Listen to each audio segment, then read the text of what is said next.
Kamisha Jackson, West Point, go Army. I'm Neil Snyder, and I compete for The Ohio State University. Lindsay Raker from McKendree University. Maria Rojas Chacon, Penn State, and we are Genesis Frazier, Texas A&M University. Hi, my name is Cheyenne Lyles, and I will be lifting for Texas A&M University. Thanks, and gig 'em. Kate Driscoll, Northeastern University. What's up, everybody? My name is Timothy Hutchins. I attend Texas A&M University. Roots of the Bros. Hey! Joshua Brown, Texas A&M University. Agam Geese. Carter Byrne, United States Naval Academy. Dakota Cooksey, Sam Houston State University. Eat 'em up, cats. Deontay Levine, fighting Texas Aggie, class of 2018. Logan Rogers, Louisiana Tech University. Go Dogs. Ashton Ruska, University of Texas at San Antonio. I'm Dawson Wyndham. I'm here representing Midland University. Midland U, we out here. Blake Wright, Texas State University. Ethan Durham, United States Naval Academy. Go Navy, beat Army. Keaton Weinman, The Ohio State University. Josh Perdot, Midland U. Khalid Schuler, University of Texas San Antonio. Birds up.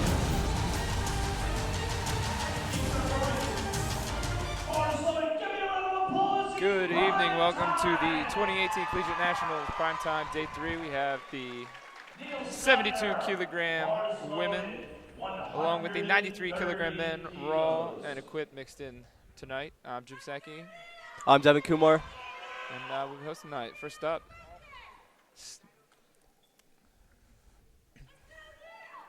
here we go, 130 kilos from Neil Snyder from Ohio State University. She's going to take her time to get set up. She has a minute to get the squat command. It's a long way to the top when you're squatting deep. Here we go. Good walkout. And the head judge gives her the squat command. Let's see if she sinks it. Looks pretty deep to me. Pretty fast opener. And the result is 3 white lights for Neil Snyder. It's a good opening weight. Next up, we got Lindsay Raker with 104 kilograms. 308 pounds.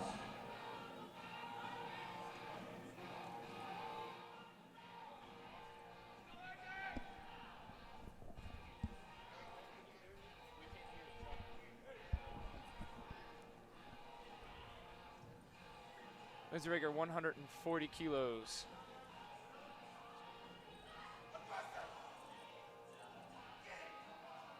Looks deep from the front. Being coached Gets the rack command. Zach Cooper of Cooper Training Institute. Good lift. There you go.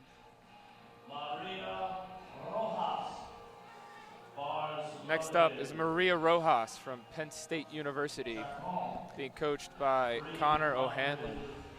She's opening up with 140 kilos as well.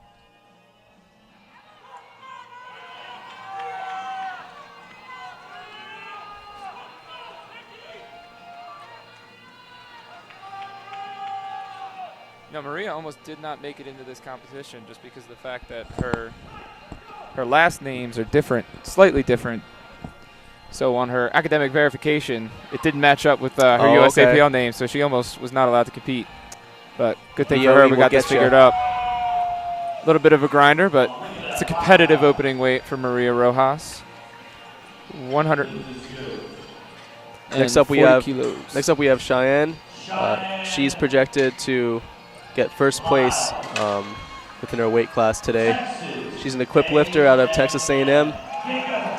A food science and technology major. And she's opening up with 187.5 kilos. That's 413 pounds.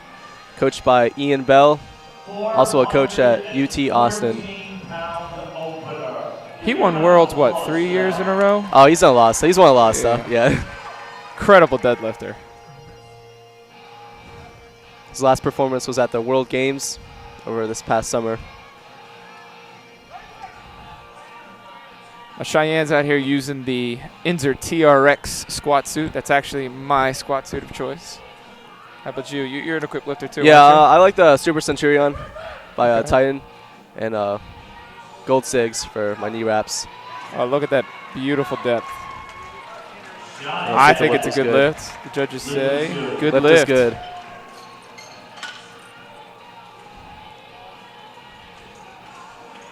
She's squatting with the Inzer grippers, which is the seems like a popular choice for A&M's lifters. See, I tried the grippers. I like them. I don't know. I like the Inzer True Blacks. Yeah, I like the stiffness of Gold Sigs. Cast-like feel. Okay. All right, next up we got Kate Driscoll with 109 kilos. 419-pound opener.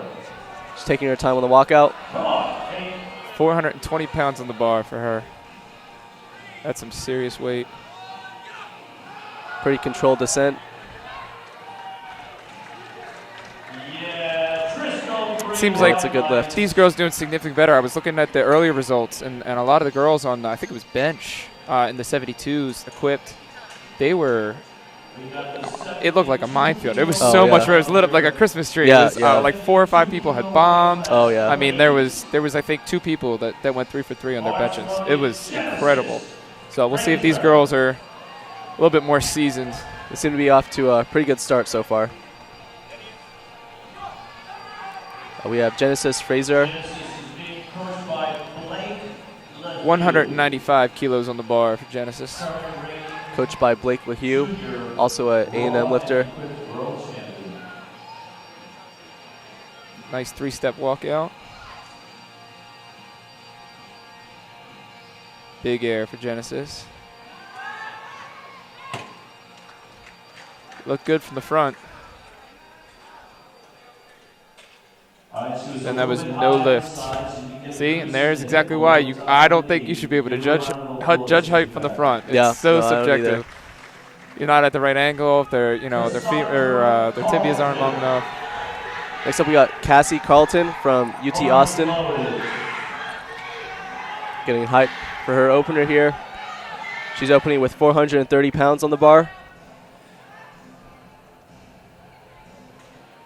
Is this her first nationals? Yes, she's a freshman. Oh, okay. I was not able to find information on her. Yeah, we actually, this was the first year we actually signed lifters, and Cassie was one of the 3 lifters that we signed this year. Oh, okay. That's incredible. Make Primetime your first year. Oh, yeah. That was fast. Oh, my God. That was good. Put some weight on the bar. You see her coach is going wild. Real speedy descent. And it's a good lift. Yep, good lift. Can't wait to see what she puts up today. A 502.5 kilogram qualifying total. Which I believe that puts her in second. Puts her projected third. Projected third, yeah, okay. We'll see what happens when this gets going. I mean, that was at 185 kilos. A meet over December.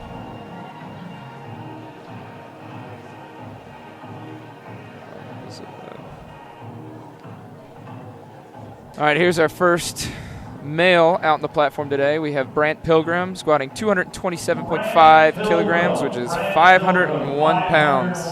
And he is a raw 93.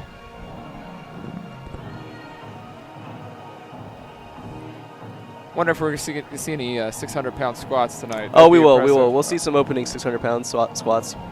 In the raw division? Raw division, no. Oh, okay. Yeah. Actually, we might. I mean, Ashton Ruska is an equipped lifter, but he will be squatting with knee wraps today. Really? Yeah. Do you know why? I believe, no. Well, yes, but it's outside the scope of USA Powerlifting. Okay. The lifters have 60 seconds to lift from the time the bar is loaded. He timed out.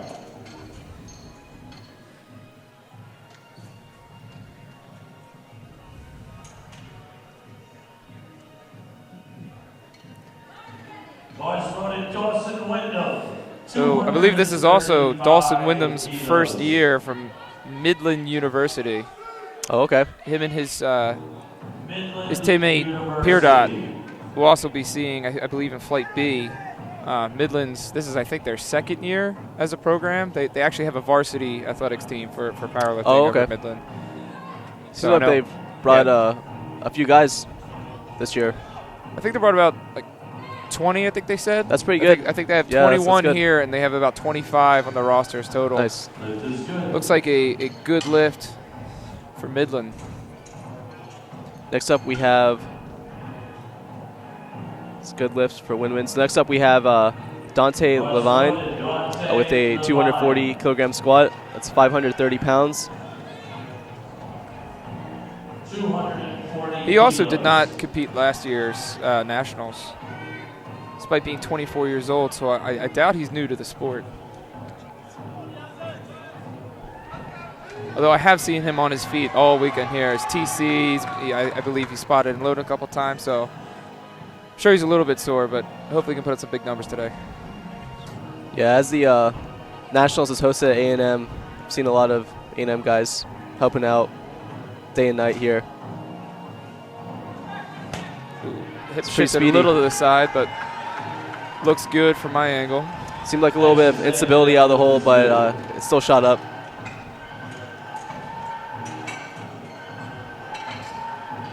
All right, we're loading 250 kilos on the bar for Blake Wright out of Texas State University.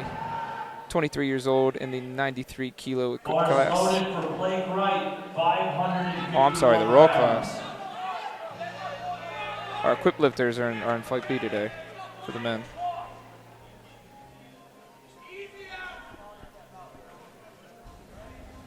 Shaky walk out, let him lock his knees and his hips. Oh, he's got quite a few pounds left in him.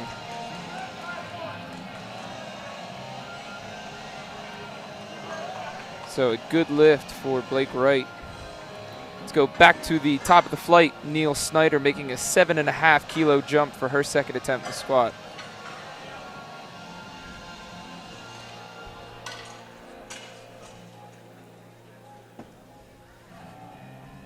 Neil Snyder totaled 315 kilos last year. I think she looks like she's on par to break that. I mean, 130. I mean, I'm expecting maybe 140 at least kilo. Yeah, for sure. For squat, I mean, I'm gonna say she's probably gonna go maybe 340, 350. That'd be nice, yeah. That'll set her up for a nice spot on the podium. I'm Definitely. Sure. And she's from Ohio State. And Ohio State will be hosting Collegiate Nationals next year. I cannot wait to make that short drive from Penn State.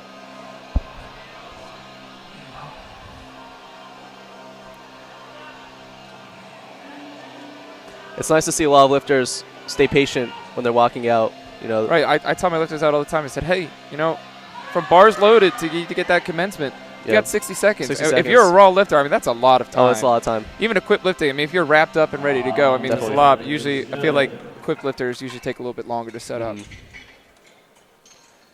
Next up, Maria Rojas Chacon, 5 kilo jump for her second squat attempt. No, I believe someone actually dropped out of the 72 primetime spot. So between Neil and Maria, who else do we have here? And Lindsay. I mean, it's looking pretty good for them. Yeah, it'll be pretty close.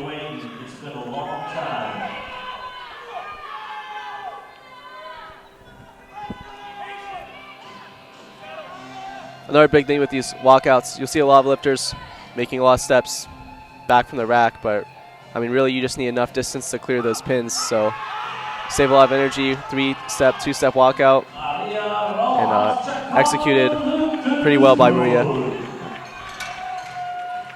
Yeah, you ever see like Blaine Sumner when he takes his walkout? Oh, yeah. Nice little 2-step really walkout, nice walkout. And he's maybe 6 inches from Yeah, that rack. Walkout goals for sure. Zach Cooper psyching up his athlete. Lindsay Raker getting hyped. It's always nice to see. Coached by Zach Cooper. Now, Zach Cooper is one of those coaches that is the only one I've ever recognized going, hey, he runs to the jury a lot to contest his lifters. Yeah. Yep. Gets the squat command. Struggling to get it up, knees caving a little bit, but let's see what the judges think. It's a good lift. Good lift for Lindsay Raker. Seemed like a pretty consistent speed. No substantial sticking point. Wonder how much of a jump he's going to give her for her third attempt. What do you think? Maybe 2.5 kilos, 5 kilos? I'd say 5, about 5, yeah. What were you? Probably 5. I mean, just got a long night. I had a lifter today. chose to skip her third lift just because, given her back, it would have been a 2.5 kilo jump. And it's like, at what point do you say, is 2.5 kilos worth it? Yeah, is it then, worth save your energy for the total? deadlift. Don't get injured for your deadlift. I mean, it's still really early in the night. And Collegiate Nationals is one of those meets where it's about placing, scoring points for the team. Exactly. Jess is coming out same weight. She's going to try and get it again. I believe she had missed on depth, so let's watch her sink this squat.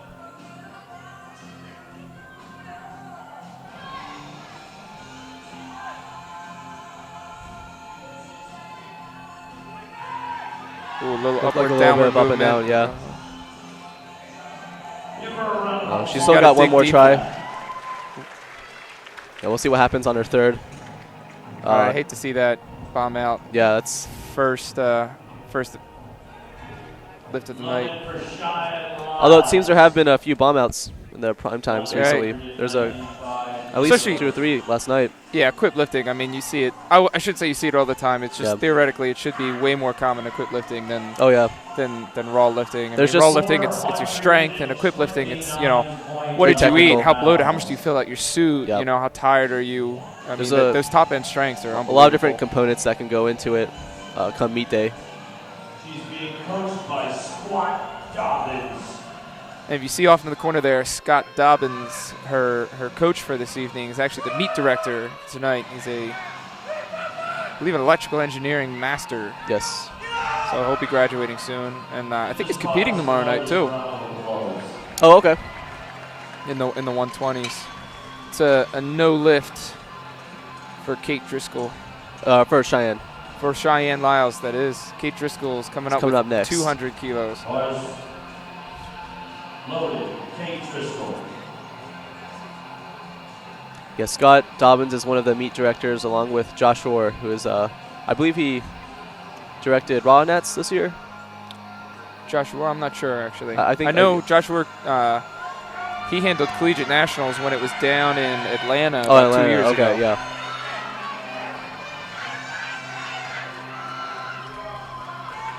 Northeastern University powerlifting member Kate Driscoll coming up with 200 kilos on the bar. Those Titan THP knee wraps. Sometimes it's hard to do those kilo to pound conversions, but 200 keys is one of those ones you just remember. 440. Yeah.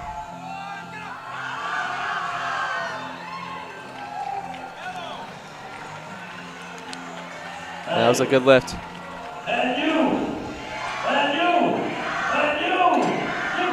Northeastern's had a team for a very long time. I've seen them at nationals my whole 4 years at Penn State. I know they've had a pretty successful program for at least the last decade. I know they have a lot of members. They have tryouts. They get rid of people. They're just one of those people that they have enough people that they have to. They don't have that space. We have Cassie again. She gets real hype on her squats. 451 pounds. Yeah, just watching her in training, if she gets that right groove on the descent, it just shoots up. So we'll see how this second attempt goes. Yeah, that last one was so fast. I can't wait to see this. She made a 10-kilo jump from her last attemnt, and oh my God. This is one of those things, yeah. Did you make a mistake by not putting more weight on the bar for the second?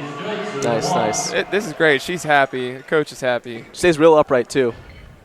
Her form looks great from this angle. It's satisfying to see when an equipped lifter just drops down and gets all that elasticity out of the hole. Yep. A lot of people don't really realize all the technical aspects that go into equipped lifting. Definitely. And I mean, even, if your thighs are just a little bit tighter, the straps on your shoulders are a little bit shorter, it makes the world of difference for some of these lifters. You got to get that meet day bloat. Seriously, though. Extra salt. So Brant Pilgrim's going to come out here and attempt 227.5 kilos. I believe he timed out on his first one. Looked pretty solid. So we'll get him up on the board. And it's a good lift. 5 kilo jump for Dante Levine. Dante Levine. Was loaded. Texas A&M University has quite a few primetime lifters this weekend, from what I can tell. Definitely. They've got a very serious program. They actually, I believe their training times are mandatory. Say it again. I believe their training times are mandatory.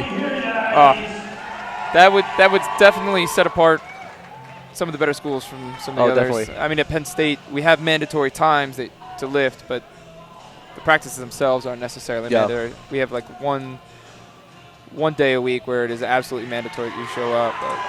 That looked pretty solid. What do you think, maybe 5 kilo jump to thirds? 5, I probably would not go over 5. Yeah. That's one of those things where, I mean, you got to go more than 2. It's prime time. You know, everything. The stakes are high.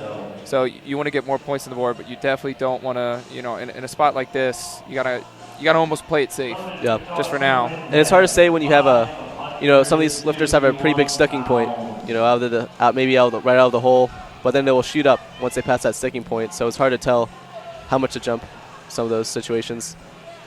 Now, I saw Dawson Wyndham in the warm-up room, and he was explosive with some of his warm-up weights. It's always satisfying to watch, and you know, when you're competing and everything's just flying up, makes for a good meet day. A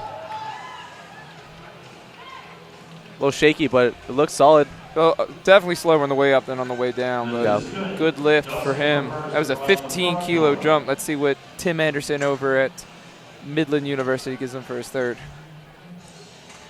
And it's also, you know, some of these lifters, they're grinding away their warm-ups. You know, it's hard to say based off speed sometimes what else they're capable of. But looks like may have some more in the tank. Blake right up, 584 pounds on the bar. He's getting into some serious weight here. You know, I love watching the 83 and the 93 kilo class. I mean, that seems to be right near the average male height. So you get a lot of like your top talent coming out of those weight classes. Yeah, Look at him; he's so confident on that weight. Just law of large numbers. That's where more competitors means more competition. Exactly. Did you watch the 83s? Were the Primetime? That was pretty intense last night. I was not able to watch last night. I get to bed at some lifters this morning and whatnot. Yeah, I mean, they're deadlifts even. I mean, there's I constantly see 83 kilo deadlifters out deadlifting the 93s all the time. So back at the top for third attempts here. Neil Snyder out of Ohio State, and she's going both her first 2 attempts. So we'll see how this third goes. A 5 kilo jump this time compared to a 7.5 kilo jump on her first attempt. This will be 12.5 kilos away from above her initial opener. She does those foot flares, making sure she gets set. She feels that carpet right. Yeah, yep. She's gonna come out. On her third step, she's gonna flare her right foot. There it is. There it is. Yeah, and everyone has different, you know, lifting styles, but there are some. A lot of different. She's going to get it. She's going to get it. Oh, look at that. Way to stick it out. Way to stick it out. I love seeing that on the platform. Lift is good. Blood, vomit, pee. That's all part of powerlifting at the end of the day. That was incredible. Now, I believe we're going to take a short break to clean that up. A little bit of ammonia out in the carpet. It was fast too. It was. I mean, she was just grinding and grinding, and sure enough, hey, you put enough pressure on that stomach, it's gonna come out. So Maria Rojas gets a little extra time, waiting for her bar to be loaded while we take care of this. We're gonna add another 5 kilos for Maria Rojas. Oh, I'm sorry, 2.5 kilo jump for Maria Rojas. 5 pounds over Neil Snyder's last attempt. Let's see if there's any more puke on this platform after this. Oh, there may be. You know, I can honestly say I've never seen that in the squat. I see that on the deadlift. You know, often a lot of women happen to urinate themselves. It's just very common. You put enough stress in your body, like things like that happen. But vomit on the squat, I mean, and to hold that out, like to not let that distract you and just keep going with the lift. I think I'd overheard a lifter earlier today saying that, they were going for it, and they ended up dropping out. We said, "Why'd you drop out?" And he's like, "I thought I was going to vomit. I didn't want to do that." We're like, "No, let it go. Let it go." PQ, it doesn't matter. They get the job done. Blood. If you want blood, you got it. A lot of times you'll see, too, like, some blood coming out of the noses and stuff like that, just from the pressure. I feel like that's certainly more common with equipped lifters. Definitely equipped. I mean, I know I've had my fair share of nosebleeds on bench. Not on squat yet. Bench, haven't gotten that good. Also popped blood vessels. All the time. We'll see that on the All the tight time. bench shirt.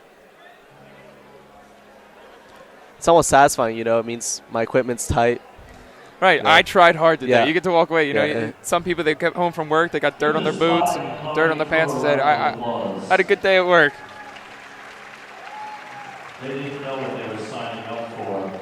How long have you been equipped lifting? I've been equipped lifting for, this is actually only my second year.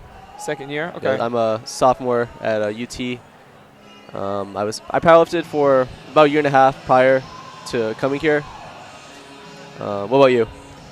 So, kind of like my third year equipped lifting, but it's Gotcha. only been about a full year and a half, we'll say, of actually training in gear full time. Gotcha. First time I'd gotten a squat suit, you're learning it. It's totally different from what you could possibly ever expect, no matter how much someone tells you what it's going to feel like. Oh, yeah. And sunk it down and started coming up, and I had folded over my belt and tore the intercostals in my ribs. So just a freak accident, just something relatively normal, but so that put me out of commission for a couple weeks. I said I'll come back to gear lifting the following year. Got back into it. One of my mentors happens to be one of my best friends. He competed at Collegiate Nationals 2 years ago in Atlanta, and he had benched 567 pounds or 576 pounds. So he taught me a lot on the bench, and I took a lot of cues from him along with other lifters on our team, and haven't quite gotten up to about 500 pounds. So nice. Keep coming, but it definitely helps. Equipped lifting is not one of those things that you can do on your own. You need a team to help you. Yeah, that's why collegiate powerlifting is so great. You have that atmosphere, that environment where it's so conducive for equipped lifting. I could not agree more. It's unlike any other event. Definitely. I mean, we have 840 lifters here. That's not common at all for powerlifting. Most national championships have like 300 lifters, maybe. And I believe they added the rod division to Collegiate Nationals, 3 years ago? I think it was 3 years ago, in Rhode Island. Rhode Island, yep. When they allowed you to compete both. If not, it was the year before that in, I think it was Orlando was the year before. Gotcha. Rhode Island. I mean, people for years have been doing. And we got replay on that third attempt here. Let's watch it. Good grinder. Slow to come up. She's grinding. She's got it. Yep. That nice pop. She's got that top end strength there. And here we got, we got Lindsay Raker up again. She has gone both her first and second attempt, so we'll see how her third goes. It's a 5 kilo jump from her second attempt. Lindsay Raker. She's being coached by Zane Richard Cooper. Last one looked a little slow, but Zach Cooper's been around the block when it comes to powerlifting. Yeah. He knows his athletes very well. He knows the sport very well. I'm sure he wouldn't give her the lift if she didn't think she could get it. Looks like she'll get it. Nice. It looked like it might have been a little high, but maybe then again, we're sitting from the front. Good lift. And sometimes it's difficult to judge. I mean, as a lifter, you don't want to go too deep in waist energy, but at the same time, see it again. She's coming up. Yeah, see that knee buckle, but as soon as she gets past that, her hips kick in, she spreads out, and she's coming up. All right, let's see. Genesis got to get live. Yeah, she's got to get this one to stay in the meet. So Genesis Frazier, really 430 pounds on the bar. And I believe she's been helping out. I've seen her around the past few days. Helping she's out been with on her logistics feet and all everything. weekend. Oh yeah, and that'll add a toll to you. So 3-step walkout. She's got a big inhale. Oh, there we go. She's Looks gonna like she'll get get it. As long as she hit depth, I think that's a good lift. Oh no. You hate to see that. Yeah, it's. We'll watch it again up at the top here. Let's see. Come on, Cheyenne. Bring down the thunder. Yeah, Looks like everything she else got called looked for good. depth. It must have been depth. And at 23 years old, I'm sure this was probably last year. That's rough being your senior year. Oh, definitely. Come on, Cheyenne. Moving on to Cheyenne. She missed her second at 195 kilos, so she's going to take it again here.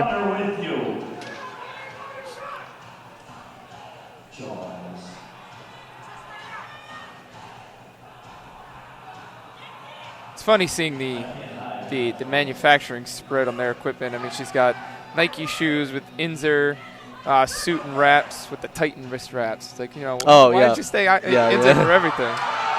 Look at her coming up. Nice. The judges say good lift for Cheyenne Lyles. And this just shows the technical aspect to equip lifting, because I believe on her second attempt, she barely got out of the hole. But on her third, let's watch it again here. She's coming down. Look at those wide knees. They cave a little bit, but it's so those hips. It seems like she just got a better pop out of the hole. Kate Driscoll coming up, 210 kilos, 463 pounds.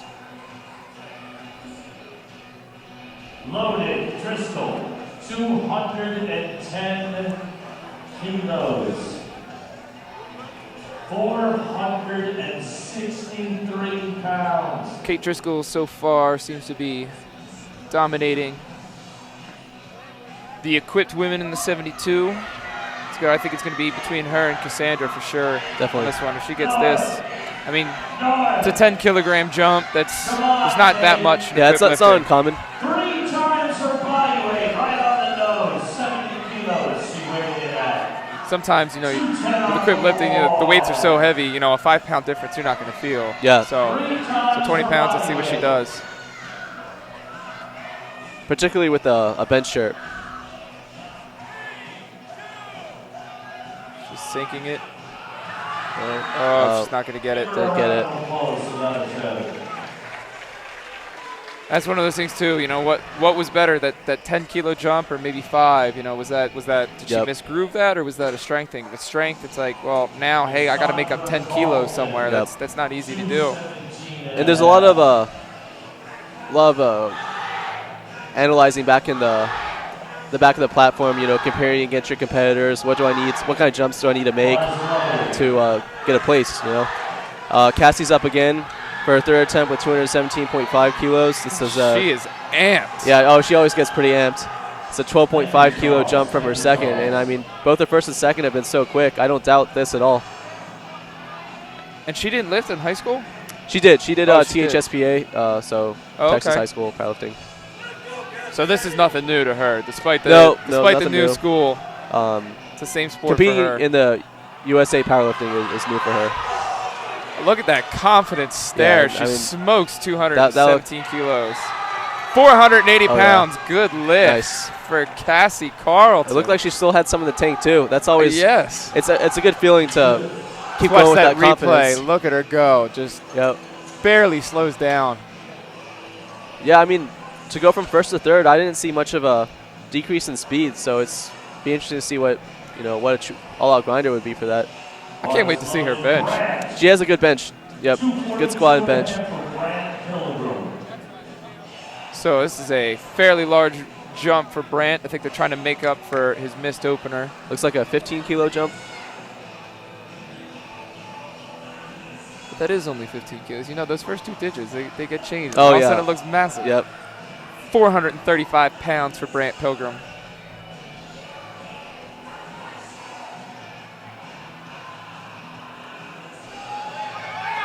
He's struggling, but grinded it out. He's going to lock it out. What did the judges looked a little say? high, but yeah, I believe it was depth. Well, at least he'll be progressing through with He got both his first and his second. He got his first and his second, so. No, he only got a second. He only got a second, yeah, okay. That's why I think that large, 15 kilos raw, it's a fairly large jump. It's always tricky when you miss your opener, you know. Right, it's like, you know, how do I do? Do I save, or do I go for broke and go for what I knew I could have got anyway? It's where part of the strategy of the sport comes into play. Right, good coaches know how to how to play the points in the background.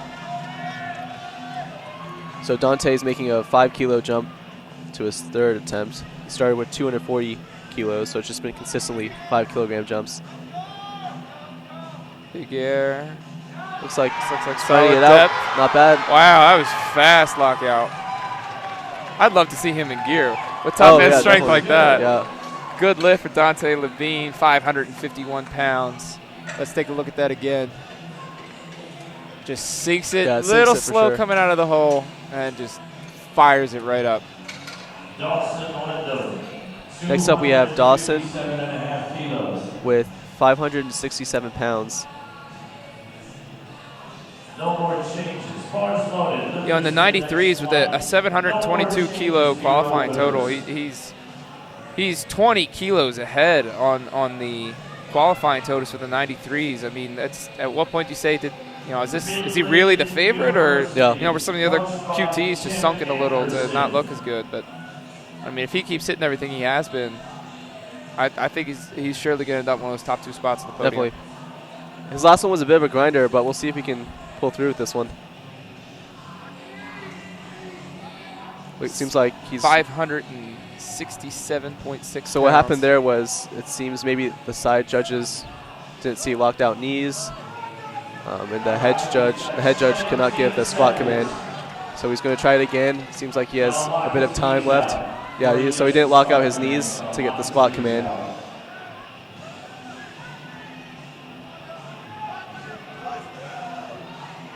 Gets the squat command this time. Let's see what he does. Oh, wow, okay. Couldn't pass that sticking point out of the hole, but certainly good attempt. So for the viewers at home, there's 2 judges on the side, and the head judge is actually waiting for the side judges to basically tell the head judge that the lifter's knees are locked and that they're in a legally allowed start position. So it seems like that was the case for Dawson with his third. Here we go, our first 600-pound squat of the night. Blake Wright. 275 kilos. Right, see, this is what I was talking about. I mean, his qualifying total is only 685 pounds, so, just enough to get in that prime time. But, I mean, with a 600-pound squat, that's just, I can't wait to see what he does on the deadlift. I'm sure we'll see him on the podium as well later.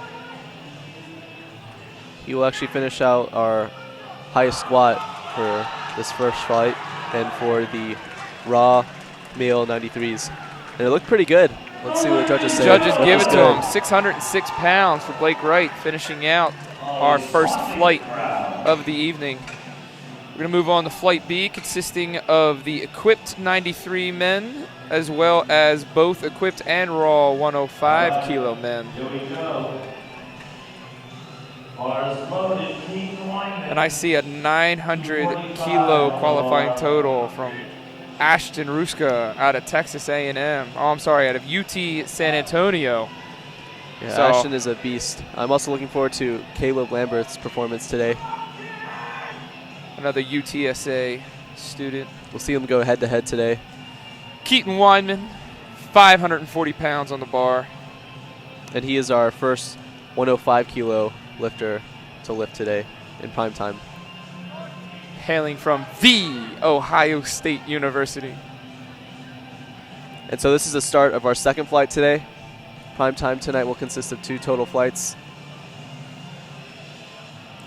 I believe we're going to take a 5-minute break at the 5-minute break and in between the squat, bench, and deadlift. So we got a good lift for Blake Wright. Let's take a look at that again. Not too slow and not obnoxiously fast, just a good squat. It's a good opener. Good opener for sure. Let's add 2.5 kilos on the bar for Timothy Hutchins, 545 pounds.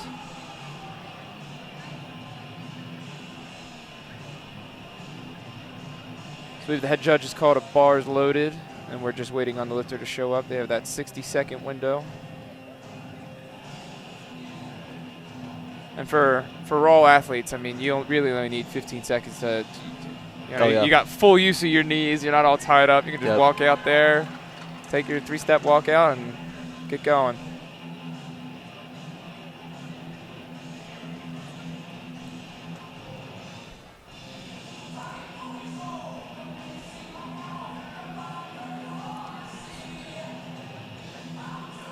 Last year, he was able to get a 715 kilo total in the men's raw 120. So looks like he dropped a weight class Dropped for a weight this class, year. yep. Oh, look at That that looks quick. speed. Really nice descent. Stayed real nice and upright. Confidence out of the hole. One thing I do like about the raw lifting is it seems to be significantly more consistent when it comes to like your openers, like getting, you know, you could say, okay, this is roughly my, 93, 95%. I'm going to open with that. I know I can get it. It's not topped out. Definitely. Equipped lifting, I mean, the slightest thing changes, and that all goes out the window entirely. Yeah, raw could be a little more, one could say, mathematical based. So this is our first equipped lifter in the second flight. He's opening with 260 kilos. It's Carter Byrne. He's with Navy Lifting. We have 2 Annapolis students with us this evening, the equipped division. You know, I think I've only ever seen out of both West Point and Annapolis, I've only seen equipped lifters. Really, That's you just know a what? standard I think I have 2 actually. Good lift. 260 kilo lift for Carter Byrne. You got to hand it to them with everything that they got to do, from classes to just their military training that has to go on, in addition to being an athlete. I mean, they really are just, they have so much on their plate, and to see them come out and be super competitive in the sport too is absolutely outstanding. Logan Rogers with 595 pounds on the bar, hailing from Louisiana Tech University. Louisiana Tech. Go Dogs! Sorry about that. He's going to get set up here,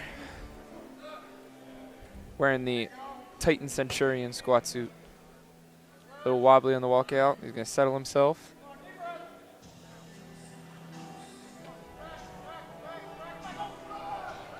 Good descent, and looked like a good lift.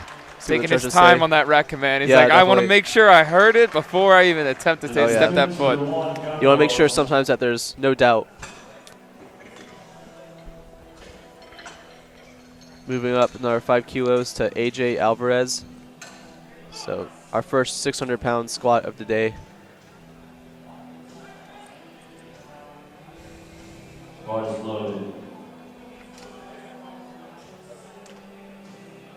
AJ Alvarez also competed in the 120s last year, so it looks like he's got, a little extra competition from Timothy Hutchins. I guess they both decided, hey, why am I sitting in the 120s when, and I have seen that before. A lot of the 105 lifters will outlift the 120s across the board. Oh, yeah. It's like, at what point do you consider just dropping a little weight and moving several spots up the podium? Looking like a nice fast squat for AJ. The judges say 3 white lights. It's a good lift. We have another raw lifter coming up, Dayton Mooney, with 622 pounds. Out of Pittsburgh. Pittsburgh State University. These are some high openers.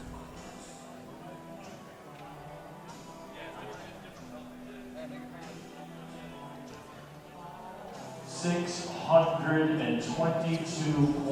rocking the SBD knee sleeves and singlet, one of our sponsors for this evening. I'm not a huge fan, personally, of the black and red singlets. I don't know what it is. I wish they would come back with the black and white ones. Oh, gotcha. Good opener. Looks good to me. Real fast.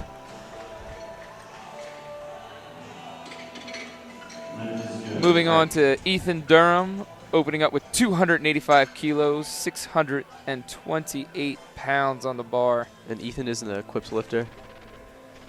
Also out of the Naval Academy. Bars loaded, Ethan Durham. 23 years old. I imagine he'll be commissioning this year. Crowd's getting fired up. Here from the U.S. Navy.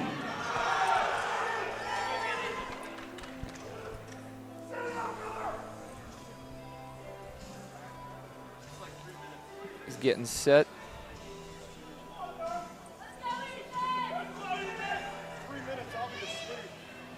Nice walkout. Oh. 2 steps. That is a Blaine Sumner walkout definitely. right there. It's harder than it looks, too. That was Nice pretty and clean. easy. Yeah. Good lift.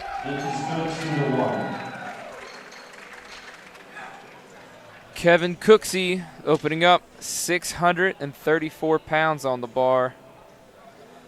Hailing from Sam Houston State University. He actually did not get to lift last year. He had bombed out on his squat. He didn't even take his third attempt. I don't know if maybe he got injured or, I mean, with equipped lifting, anything go wrong, you could just sit there and say, hey, it's not my day. There's no point in getting it hurt. Well, let's see him squat his opener for redemption here.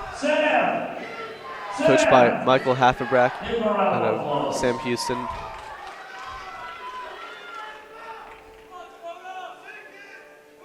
Get that big inhale going.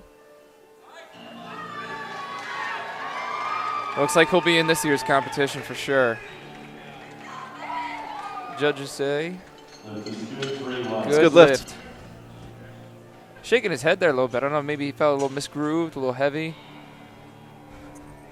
Expecting it to go a little faster.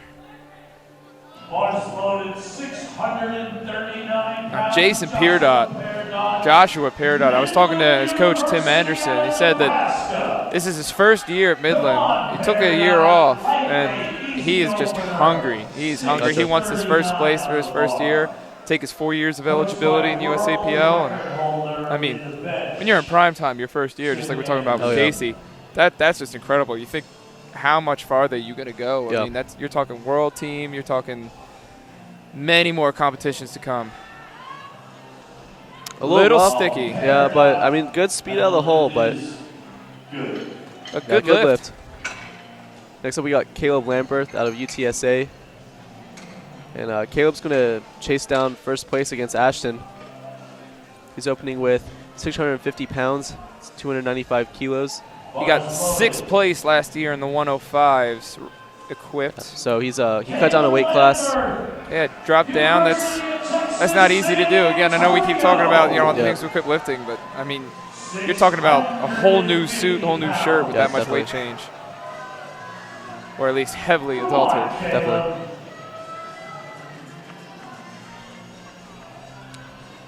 He's taking his time.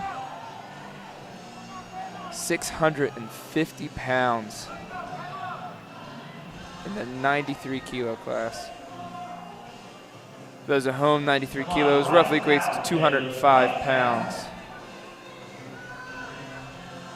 So this is kind of like the weight class that I feel like they have it all. The bigger weight classes have the huge squats. The smaller weight classes have the huge deadlifts. And the mid-range has the benches. But 93 is just, they got it all. They're just the all-around athletes. Good balance. Good lift for Caleb Lamperth, 650 pounds. Coached by Wes Sunker, who actually was the meet director last year in San Antonio. For San Antonio. Yep. That was a fun meet. It was a fun meet. It was very hot though. I'm liking this air condition down here in Texas A&M. Here in the Hall of Champions at Kyle Field. Beautiful venue. It's a shame the lifters at home don't get to see quite what we get to see, but definitely, if the lifters at home could just see the way that this is laid out this year, I mean, it is just a gorgeous great venue place to have this meet. So another lifter from UTSA, Ashton Ruska. 705 pounds for Ashton.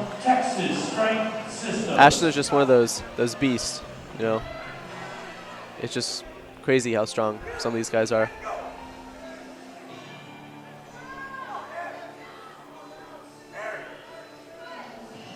And in just wraps, no less. Sinks it. Oh, look at that. That was beautiful. This is why he's looking like he might just be that first place finish yet again this year. Totaled 900 kilos last year, taking home first place for the 93 equipped, and looks like he just either didn't do another meet or he just decided, hey, I'm just going to use that QT because it's good and it'll get me prime time and it's not going to give away too many secrets. Yeah, sometimes it's, when you're peaking and competing for a meet, it's hard to build up your base strength, so having time to have a good off season, get some hypertrophy in, adds to a pretty big total later on. Now here's the same weight in the bar for the 105 kilo lifter, Khalid Schuler. So this is one of our 105 kilo competitors today.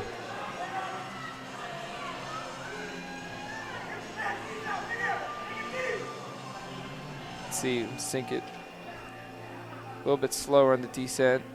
Nice quick ascent.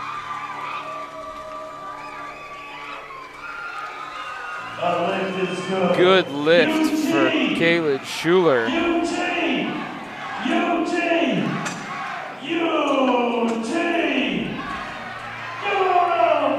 Joshua Brown coming out, hailing from Texas A&M.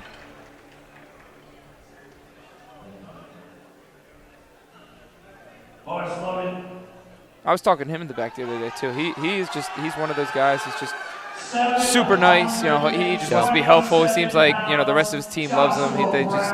He cares about his team. Definitely.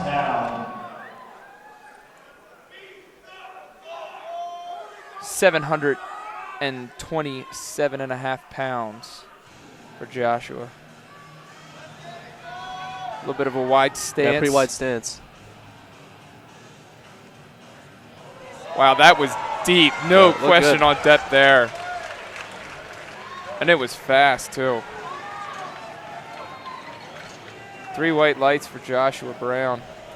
You'll see as we get up in the weight classes, stance widens. Oh, significantly so. You know, I see some of these 120, 120 plus guys, and even some of the 105s, their stances are so wide. It's like, yeah, can we get a monolift in here? I mean, come on. The ERX, I mean, you got to take quite a 3-step walkout just to get that distance to get wider. I mean, you're a little bit limited up front. Particularly with the equipped squats. Everyone wants that west side wide squat stance going on. Start up our second attempts with Keaton Weinman. He's taking a nice 15-kilo jump.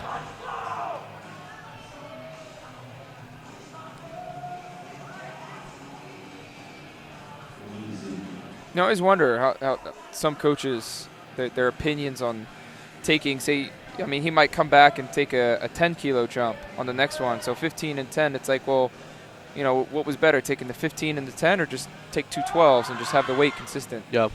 But looks like a good squat to me. But a little bit high. Seems like he has the strength for it, so he'll be back for his third. Hopefully sinking it a little more. Come on, you're beaming out live all over the world. Come on. Got a pretty big crowd over there. That's right. Let me hear you.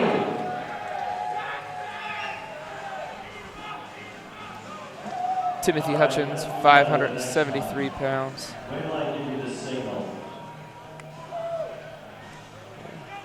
Looks like he's ready to go. Texas A&M Timothy Hutchins. 12.5 kilos. Weighing in at 103.5 kilos, so a little underweight. It's a good spot to be letting out. You don't want to be sweating it too close. You got that mental aspect all leading into it, and too light, you know, might be to your disadvantage. You know, sometimes at these competitive events, it'll come down to body weight if you have the same total. Right, and you know, you can have, all you got to be is 0.1 kilos less, the same total, you win. And that's what it comes down to sometimes. Good lift for Timothy Hutchins. Yeah, let's give it up to our spotters and loaders. I mean, I see a U.S. team coach. I've seen someone who I've seen multiple times down at Louisiana coming up. I mean, these guys come out, they volunteer their time, and I mean, we got a little NASCAR pit crew going on here. Yeah, we got Botsy was one of our 105. I believe he competed at Worlds. So 105 equipped competitor. They certainly can handle these heavy loads that these lifters are putting up. I mean, it scares me when I see the big guys put up their, you know, look at Ray Williams even, not 1,000-pound squats. Yeah. I mean, how do you spot that? Yeah. 600 pounds on the bar for Carter Byrne. Looked a little high, but it definitely shot up. Good lift, though. Let's see. Good lift indeed. Next up is Logan Rogers. And Logan is having a second attempt of 287.5 kilos. At 19 years old, I'm going to go ahead and say this is his first year probably at Most Nationals. likely, definitely. And that's a pretty big jump, too. 17.5 kilos. Almost 40-pound jump. I guess he knows what he wants. It's one of those things. He came up, he said, everything's feeling good today. Let's open it up. And sometimes, you want to take a really easy opener just to stay in the meet, especially with the clip lifting. Right, just way too easy to bum out. Yeah, You when just so many wanna things can go wrong. Get some skin in the game. For those about to squat, we salute you. Another thing, too, if our viewers at home, if you notice, every time one of these equip lifters come out, you'll see a slightly different variation on the way that their knees are wrapped. I mean, it's questionable to say, is one wrap style better than another? People will cross the knee wraps, they'll do two crosses over the knees and tying it off at different locations. And sometimes it can just come down to lifter's preference. And how long it takes, how easy it is. Yep. It's a good lift, 633 pounds for Logan. Yeah, those knee wraps, I mean, any more than 3 minutes those knee wraps on, you're sitting there, you're sweating. You're like, get me out of these things.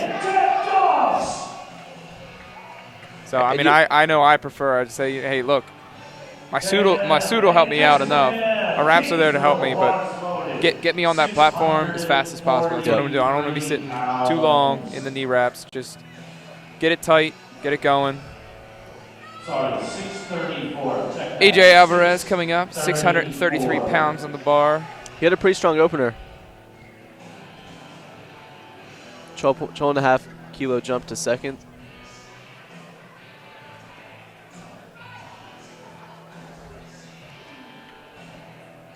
Fast descent. Is he Looks going like to grind it? Out. Oh, he's not going to get it. He'll come back for his third.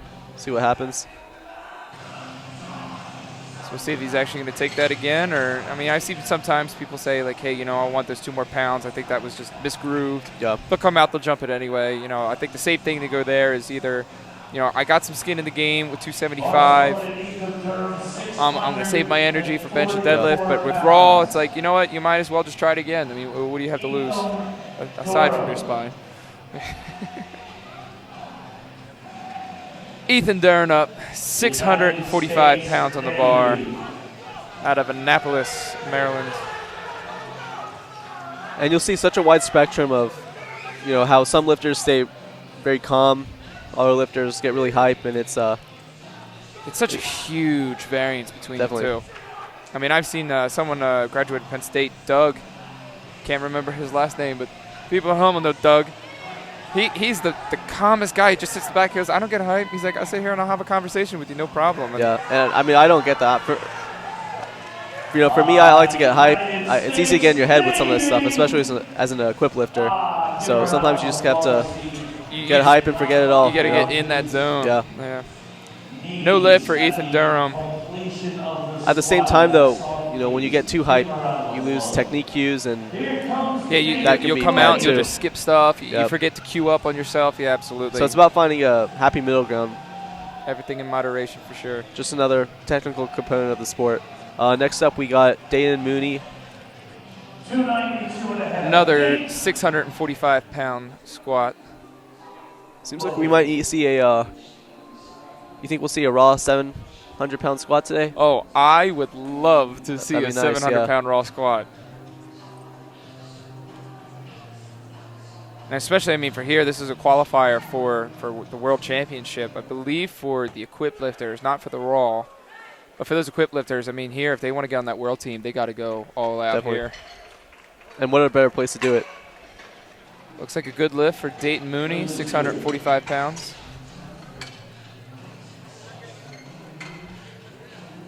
Joshua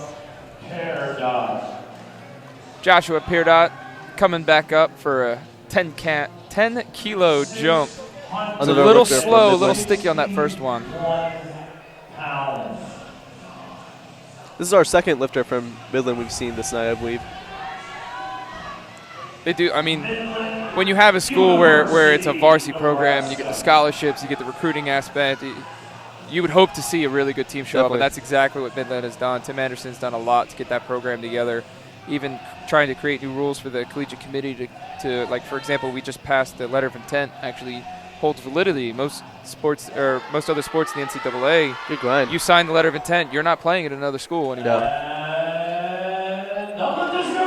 Good lift for Jason Peerdot. Yeah, that was a really good grinder. I'm not sure how much he'll have left for his third, but we'll see what his handler thinks. We have another 300 kilogram squat. That's 661 pounds from Kevin Cooksey. 661 on the bar. This is the SBD Primetime. Sam Houston State University. After we finish squatting, stop back in the SBD. About a medium-sized team, I think they brought this year. And they're within the state. I imagine it's probably a large proportion of their team. Yeah, definitely. Some of these schools in Texas, it's easier to bring your lifters out, especially if they've qualified. You don't have to buy plane tickets.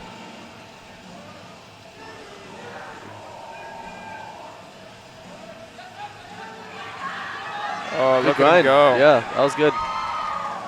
I really like when, I see these equipped squatters get good speed getting into the hole. It just results in more or less, stretch reflex out of that suit. It's great too with Primetime this year. This is the first year we're doing Primetime. All the lifters get their own walkout songs, which had been done before. I know that maybe for your opener you come out and you get to pick up your walkout sound for in Atlanta. I think we had done it. We didn't do it last year, but they get every single lift that they do. Nice. They're getting their walkout song, whatever they want. Get them amped up. So it's a big deal for a lot of lifters. A lot of people, they like to listen to their music while they're coming out and they're lifting. That's what they do in the gym, and then they come on the platform. And, there's no music. But, they're right there in their zone. So Caleb's hitting his second attempt. Looks like a 10-kilo jump. And his opener was really quick. it looked good. Flew out of the hole. Yeah. 672 Expecting the same on this one. Pretty good second attempt. Meaning there are 5 kilos on his third. That'll be ending with pretty good squat. It's a good 672-pound squat. Ashton Ruska taking a slight jump, 12.5 kilos, putting him at 733 pounds for this attempt. And he is under the equipped division, but is actually only squatting with knee wraps. Really makes you wonder what would he have done this weekend with that suit on. Come on, Ashton. For an equipped lifter to throw the suit on, so, a lot of people say, oh, you throw on a suit, it adds 200 pounds. Well, not quite. It takes a lot of training, but when you are an equipped lifter, 200 pounds is not that absurd to maybe get out of your squat suit. 711 pounds. 711. Even in the knee wraps, there's still a slight, learning curve. Definitely. To getting them on. A lot of people, it's like you got to try to do the same thing, but that little assistance coming out of the hole is nice. Anything you add to help you lift, it's going to take time to get used to it and to help you. Looks like a good lift for Ashton Ruska. I actually had a conversation with one of our old coaches over at Penn State, Dustin Starr, and he was talking, it's like, at what point do you start to considering knee sleeves gear? You can get them so tight. As long as you can get them on yourself, the rule says, as long as you get them on, you don't use any extra help, they're good to go. You can use them, but when they get tight, it's kind of like having some loose knee wraps on there. Yeah, there's a lot of debate as to whether knee sleeves really help you, but whether it's a mental thing or it really does help you. There's a reason why people squat with them versus just not having anything on the platform. So here we go. 750 pounds rounded for Khalid Schuler. Looks like he's got the triple cross going for his knee wraps. Another UTSA lifter. More of a one cross kind of guy myself. Yep. Cross it on the way down and circle it on the way back up. The tricky things about these, so his knee wraps are gold 6 from Titan, and they're extremely stiff. Extremely stiff. If you can stretch those, you can cast them. It'll be hard as hell. And we're gonna look at it again. Oh, look at that. He just comes right out, slows down just a little bit, and gains control of that bar. And oh, yeah. Good second attempt. Yeah, but with these gold SIGs, it's hard to self-wrap, you know. So it's really helpful to have someone that's able to wrap you. Here we go, Joshua Brown. And Joshua squatting with Inzer grippers, which are one of the more stretchier wraps and a little easier to wrap yourself with. They got those little rubber things there, but, man, they bite your skin when they're tight. Definitely. Oh, looks like he almost lost that bar. He's still got time. He's going to get reset. Hopefully he can get in the right zone in his head. So each lifter has 60 seconds to walk the weight out and get the squat command. So if they need to re-rack it, as long as they have time, they're allowed to do so. And we got it all settled. Oh, he's going to fall forward. Yep. Now, when you get to those heavy weights, if you haven't hit that stuff in the gym or anything like it, you get out there, it's just you have no idea how your body's going to react. I mean, even all the gear in the world's not going to make the walkout any lighter. Dancing in unknown territory. So it seems like you just lost a bit of control in the descent, but good job to spars and loaders catching that. Going back up to the top of the squats. Keaton Weinman, he's going to retake 260 kilos, 573 pounds. And I believe he got called for depth. I think it was. Yeah, it might have been depth. So he looked like he had it. It looked strong. It was a little slow, but hopefully he still has enough strength in the tank for definitely to re-get it.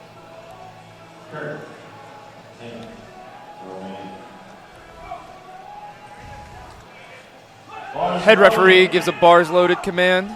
We'll see him walk out. Hopefully he can go 2 for 3 on the squats.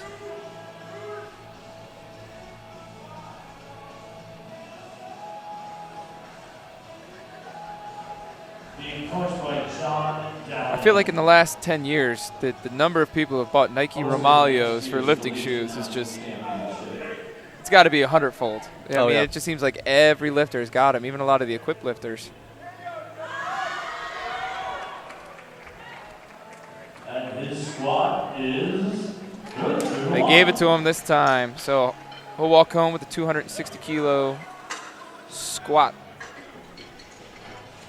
Let's take a look at it again on the replay. Look at him just sticking there and no problem getting it the rest of the way up. It can be frustrating sometimes if you miss your first or second attempt and then your third flies up. It's, you only get 3 tries, so got to make sure you pick those you're done numbers after right. that third one, yeah.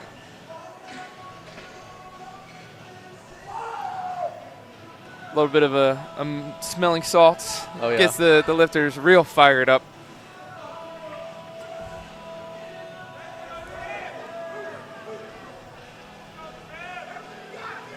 Again, one of those lifters. This is one of like we were talking about earlier. Some lifters just like to be psyched up. Oh, yeah. They're just ready to go. And I mean, personally, I don't know. Do you use ammonia?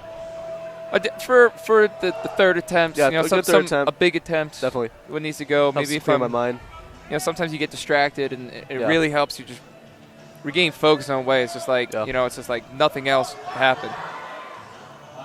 So, good job, spotters and loaders, for catching that. We're not going to see a third attempt for him, but I mean, hey, he's going to walk away with 2. He's still in the lead here in the 93. So let's see what happens.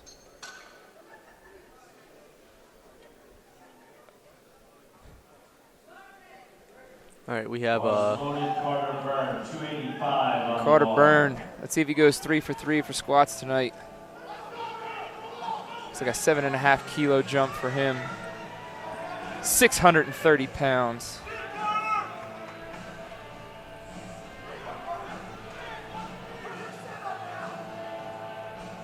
I like how the platform juts out at the end of those ER racks. A lot of lifters, when they push into those racks, they'll move forward, but you can see they have those little corner stoppers. Yeah, it's pretty clever. Looked a little high, but that's why I said it was the second attempt, and it was a good lift. So let's see how this one was. Judges say it's good. And that's great, when you can find that fine line, especially in equipped lifting, where you're right at depth. You conserve a lot of energy. You don't want to use too much. You don't want to use too little. It's yeah, like exactly. You want that little bit of confidence. It's a fine line. Loaded for the next lifter. AJ Alvarez. AJ Alvarez coming out. Texas A&M Kingsville. 634 pounds. He'll be retaking the same weight as his second attempt. And I believe he just didn't get it on his second attempt, but we'll see how this one was. It was a pretty close grinder, so. Yeah, last year he was able to get 292 kilos for his third attempt, so it's a little bit less than what he's been able to do in the past, but keep in mind, I mean, last year he was in the 120 class, this year in the 105s. Yeah. I mean, you're talking about not very much weight change, despite his fact that his body's, 30 pounds lighter. I mean, it's a significant difference. That's impressive, and especially, with these higher weight classes, a lot of weight definitely plays a big factor in leverages, Absolutely. So to lose that much leverage and still maintain most of your squat strength is impressive. We have 295 kilos for Dayton, 650 pounds. State University, 650 pounds. He's making a pretty small jump from his second attempt, only 2.5 kilos. See how it goes. Another Pennsylvania lifter. Pittsburgh actually has a relatively large team. I don't believe they brought a big amount of their team, but from what I hear, they have a very medium-sized team, very respectable sized team, and it's growing. It is definitely growing. I've seen quite a few lifters this past few days from them. And that's a good 2.5 kilo jump for him. Playing it safe, saying, hey, you know what? An extra 2 kilos, I'd rather get it now than get it later and have to worry about, a 7.5 kilo jump over a 5 kilo jump. Yeah, and sometimes you want to, you want that confidence of everything to be quick. Because if missing one lift can mentally destroy you, and you want to carry confidence and a good energy throughout the lift or throughout the whole meet. Squat's only 1/3 of the meet. You have bench and pulls. That suit looks a little loose in the bottom, but I mean, it seems to be paying off for him. They decided, hey, let's go 10 kilos anyway. We'll call that last one technical, and I'm sure he just talked to his coach and said, hey, I got it. I got this weight. I know I can do it. Just give it to me. Do you remember what did he feel on his second? Was it depth or did he just not get it? I think it was depth. It was depth. Okay, so maybe sometimes you just need some more weight to weigh you down. He's getting ready to get set, making sure that the right weight's on. It looks like we might have a misload. Misload? No misload. Okay. Well, apparently he says only 10 seconds, but that shouldn't be for him. Yeah, so because we basically stopped the time here, he's got kind of like an extended time. That wasn't his fault that that everyone said, hey, stop what you're doing. He's got to get his mind set. Let's see him smoke it. There you go. Oh. Well, hey, he still got some skin in the game. He was able to put up 285 kilos in the first attempt. Opener. So he's still in the meet. Anything could happen between bench and deadlift. Joshua Peerdot getting ready to go 3 for 3 on squat with a 5 kilo jump, 672 pounds on the bar. He definitely seems like, based on his first 2 attempts, he's slow, but he can grind. I think as long as he gets past like halfway, he's golden. It's a useful skill to have. Some lifters just aren't good at grinding lifts out, and they just give out mentally. They just say, you know what, I ain't doing this. 302.5 kilos or 661. Oh, you got it. Gino's loving the 666 weight on the bar. Yep. Gino powerlifting out of the USAPL, our announcer this evening live. The number of the beast. 302 kilos.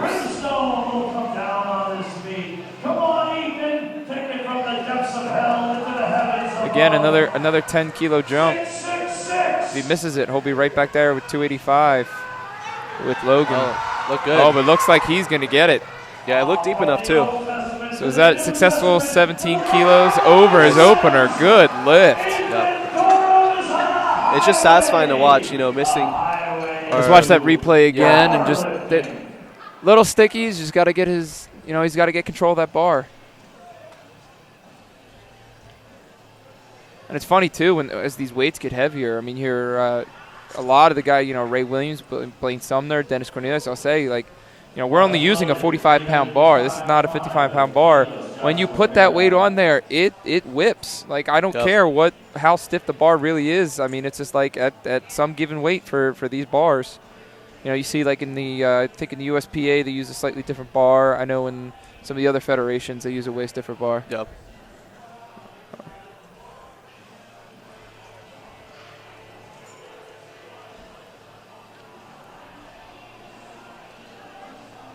Although of all the 45-pound bars out there, Eleiko is at the top.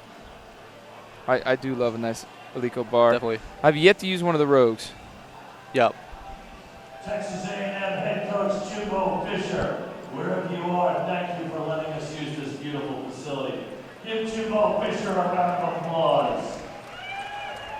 Where are you, Chubo? So we got Kevin with his third attempt. The Sam Houston Bearcats. He's got both of his first 2 lifts, although I believe his second was a little bit of a grinder. We'll see how his third goes. 678 pounds. 307.5.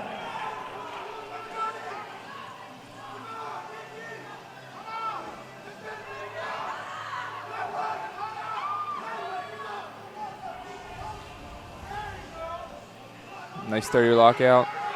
He's ready for it. Commands given. Oh, nice. Look at him go. It looked a little high, but we'll see what the judges say. I think he's got it. Nice. There he goes. It's great. Good squat.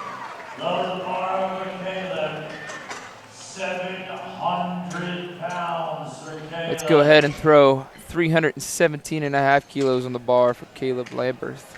And, I've been talking to Caleb over this past semester, what his goals are, and a 700-pound squat is what he wanted, and we'll see if he gets what he wants. I mean, his second attempt looked good, so, I think it's there. He's got it, coached by Wes Zunker. He's one of those lifters that just stays calm. 700 pounds.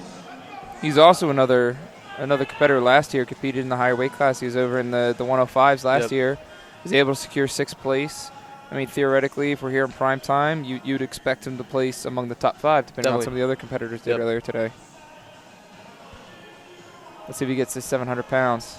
I know a lot of quick lifters in the 105s covet this weight. Oh, yeah. There you go. Oh, he sinks it. Oh, he'll get it. Oh, is he going to get it? He might get it. There we go. Yep. Look at him go. Man, what a grinder. Oh, he might have missed the rack command. Let's see. Oh, nice. Judges give it to him. Good lift. 700 pounds for Caleb Lamberth. Yep, love to see that. Let's look at that replay again. That's just, he's just grinding and grinding and grinding. You love to see it. And look at him just overcoming it.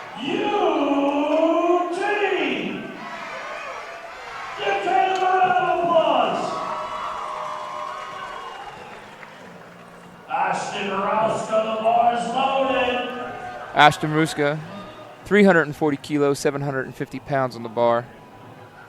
749 pounds. He's got 6 reds on the bar.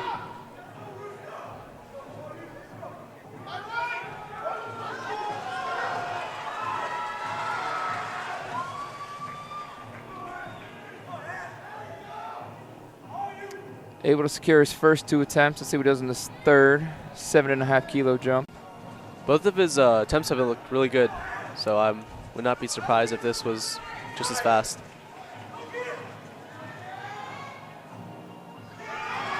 Nice.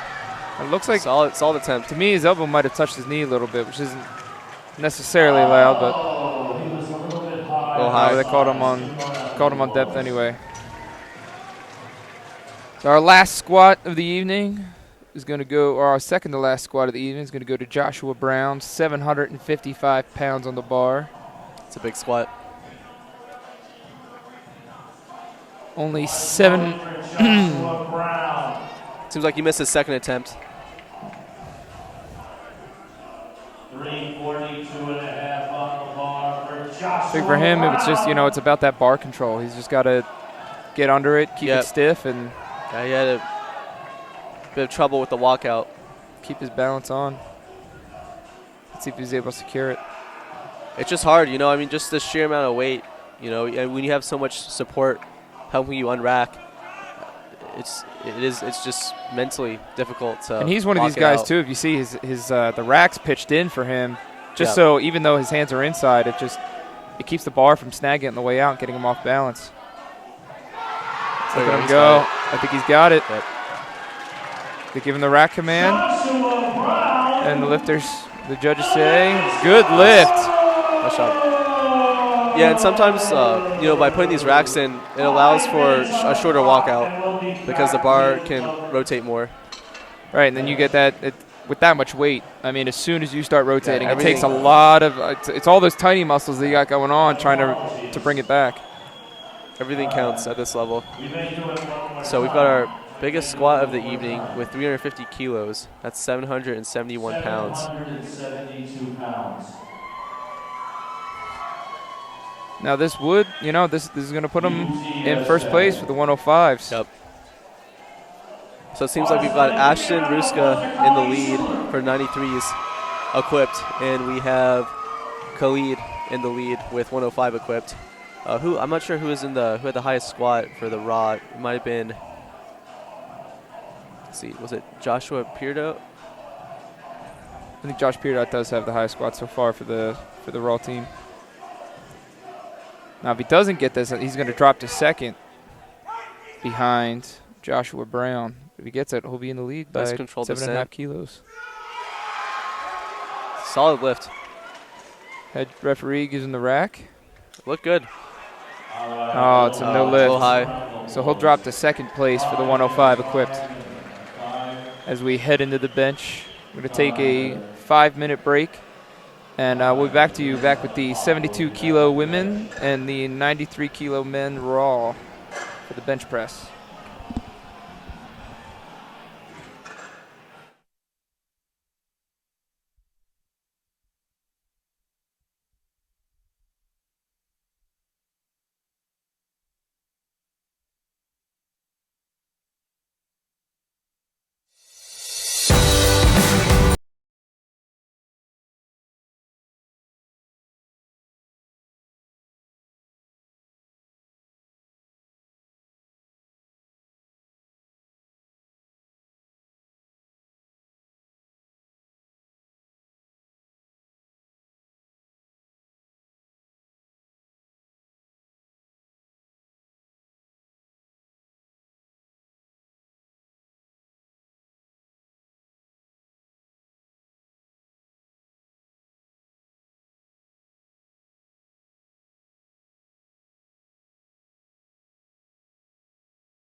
we are back with bench press for flight 1 of Primetime. Lindsay Raker, 75 kilos on the bar.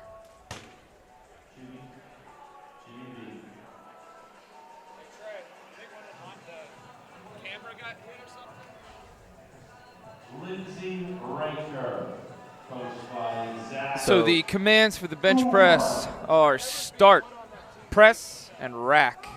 The head judge will wait until they view that the bar is completely motionless on the lifter's chest before they give the press command.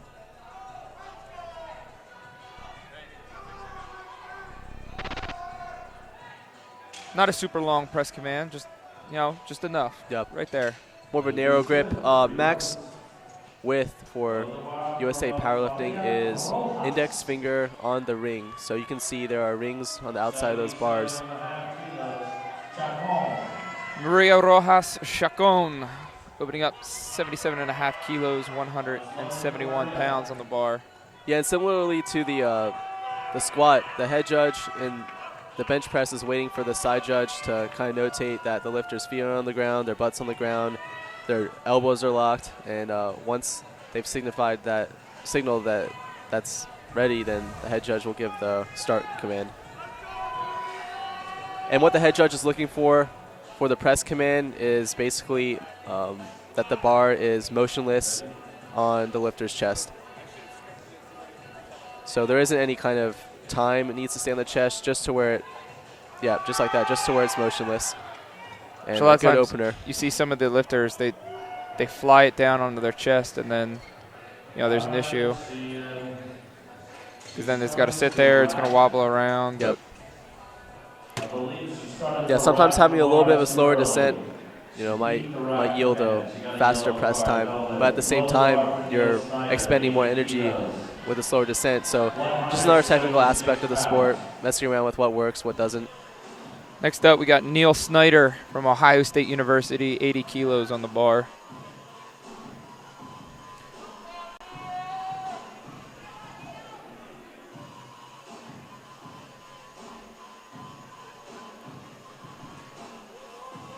Looks like we're having a little bit of technical difficulties, but Neil is up on the platform right now with 80 kilos on the bar. Come on, Neil. Solid opener. And she gets the rack command, she gets 3 white lights. Moving on to Kate Driscoll. All right, the next lifter. Hailing from Northeastern. She's got a super katana on. What's your bench shirt of choice? Super katana. Super katana. No low cut collar for me, but yeah, same. Regular cut super katana. My last year I competed with an F6, and then this year I was using a super katana.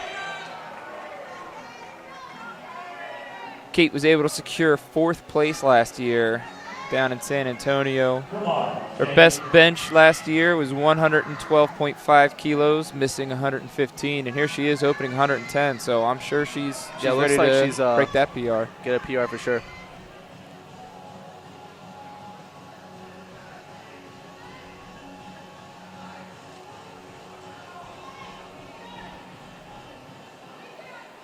Good descent. Usually you'll see slightly faster press commands with the equipped lifters just because they're bringing that bar down so slow, they're so ready for it. Raw lifters, sometimes they just want to, we want to bring that bar down as fast as possible, and you got to wait for that bar to stop shaking. Yep. 110 kilos on the bar, Genesis Fraser.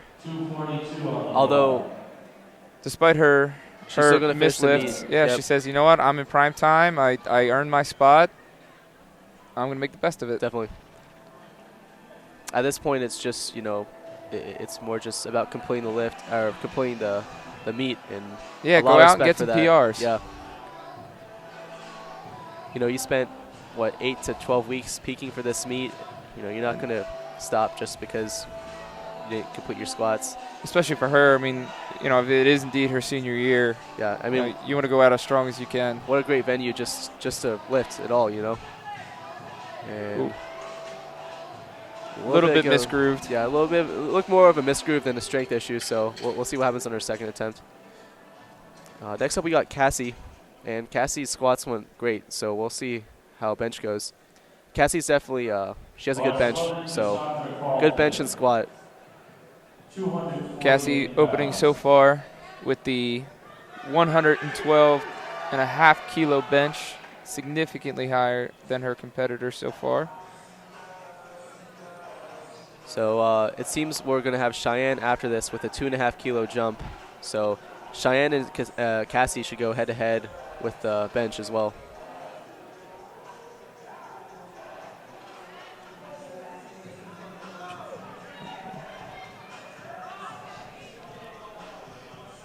Comes down, head judge gives the press command. Looks like a good lockout.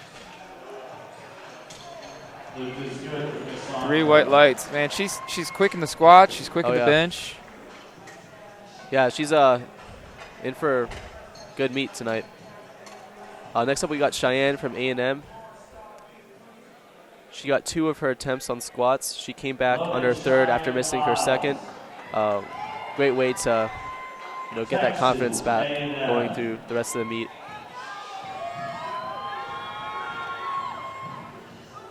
There she is, just telling the loader, giving the handoff. Hey, this is how I like it. Just try to set me up. A lot of times for every lifter, some people like to be handed out a certain way. Yeah. They count down from 3. They count up to 3. If someone sits there and just dumps it in your hands, it's like, hey, whoa, I wasn't ready for that. Oh yeah. It changes how the lift goes entirely. Gets the start command. Good opener. Solid opener. 115 kilo, good lift for Cheyenne. Bench shirts are just definitely the most technical equipped lift. So, I say if you get your opener, it's a good opener. It's a good day. Yeah. Brent Pilgrim up. 303 pounds on the bar for Brent. Moving on to our male 93s.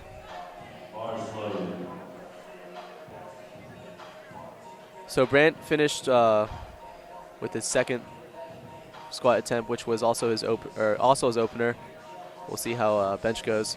This is one of our lifters who've done quite the opposite. Instead of competing at the higher weight class last year, this year he bumped up the weight class. So he was in the 83s last year and placed 7th. Self handoff. Again, if he's in the prime time, I'm sure that his place is going to advance somehow. He made that cognitive choice. Good lift for him, 303 pounds. Let's add 5 kilos on the bar for Blake Wright. Bars loaded for Blake Wright, 314 pounds. Texas State University. Now Blake also had bombed out last year in the 105s, and it looks like he had went through to his deadlift too, but his deadlift, after missing his first deadlift, I guess maybe he just said, it's a bad day. Yeah. But he's in this meet. He's got 315 pounds on the bar. It's a pretty long range of motion. I'm sure that yields a great pull. He's got to have those big triceps with the grip that narrow. Yep. But pretty good speed for an opener. The judges say he seems good happy lift. about it. So he's 4 for 4 tonight. He was 0 for 6, 0 for 7 last year. Yep. It's some serious turnaround that he's done in the last year. Dante Levine coming up. 330 pounds.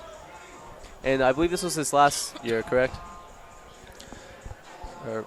I think it is as well. Yeah. He's 24 years old. It's maybe several students will still lift in their grad school years. I'm not quite sure how many years he's been lifting. So at Collegiate Nationals, you can compete 4 times in one class, so as in equipped or raw, and then if you choose to compete a 5th year, it will have to be the different type of lifting. So if you compete 4 years in equipped, your 5th year, if you choose to compete in a 5th year, it will be raw. And then you see some guys sit there and they say, hey, I know I'm going to be school for. Look at Scott Dobbins. He's still competing, and he's in his 2nd year of his master's program. Yeah. And I'm sure as the sport gets larger, you'll see people taking redshirt freshman years, I'm sure.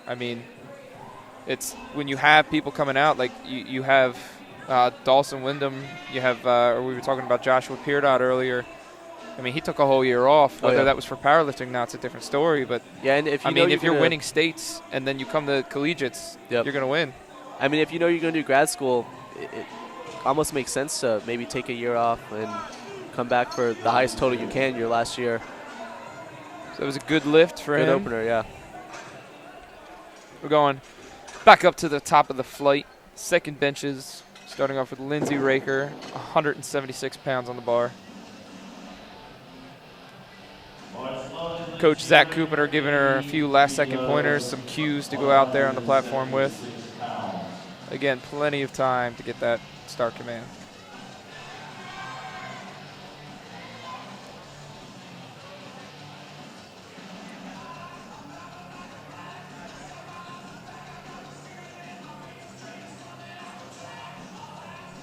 We go 80 kilos on the bar. Consistent speed. Look good. Our coach is fired up. Zach Cooper is ready. And it looked like a good lift. Same weight. Slightly different bench height for Maria Rojas Chacon. Coach telling her to make sure she cues her lats.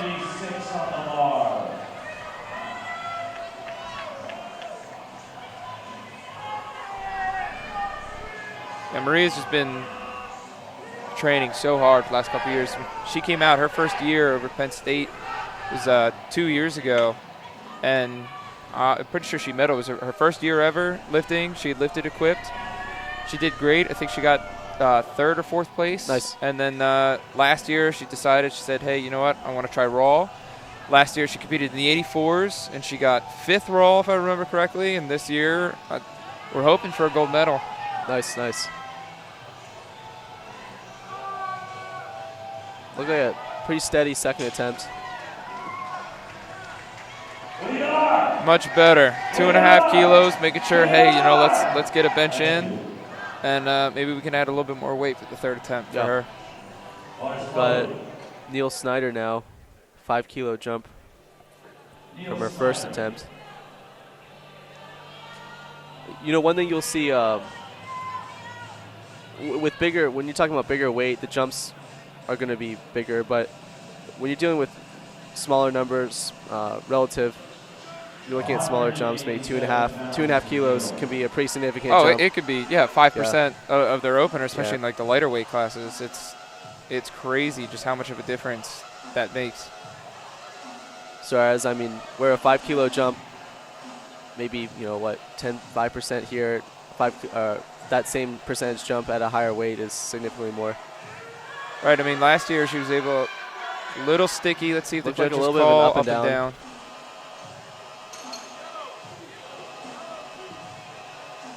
Yeah, it seems like a no lift, but no lift for Neil. She seemed to also feel some up and down, so not too much of a surprise. Yeah, I mean, last year, Neil's bench, I mean, she had secured 70. She missed 72.5. This year, you know, she's already got, you know, nationals PRs, we'll call it. But yeah, I mean, 5 kilos over 80. That's more than 5% of her weight. That's a lot of weight.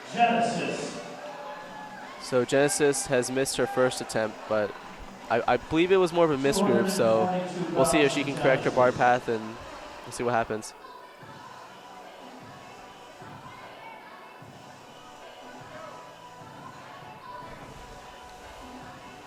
You know, I would say the bench, I mean, raw or equipped, is probably the most technical lift of the three. Oh, for sure. I mean, there we go. You're just moving in 3 dimensions constantly. That looked good. I mean, from our angle, looked like a good lift. And she got her first lift of the night. Look at her rolling her eyes. She's like, you know what? Finally. Time, yeah. Yeah, I mean, you got to worry about with bench. You know, if you're touching 2 inches lower by accident, you know, maybe your descent's a little off.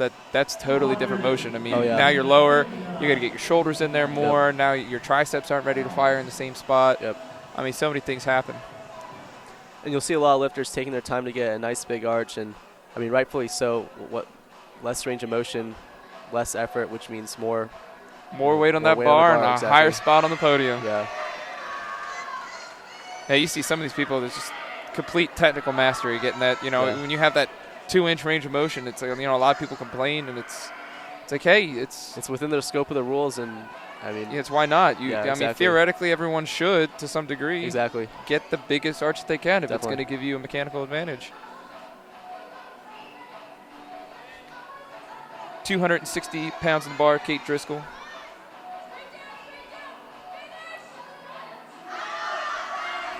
Way more controlled on the way up. 117 and a half kilos. Judges say good lift. Cheyenne Lyles, 120 kilos, 265 pounds on the bar. Last year securing 8th place. Hopefully this year getting a slightly better position. Last year she went 7 for 9, only failing 2 of her deadlifts. 480 total, 115 kilos last year is her best bench. Yeah, so she's looking at a 5 kilo PR right here.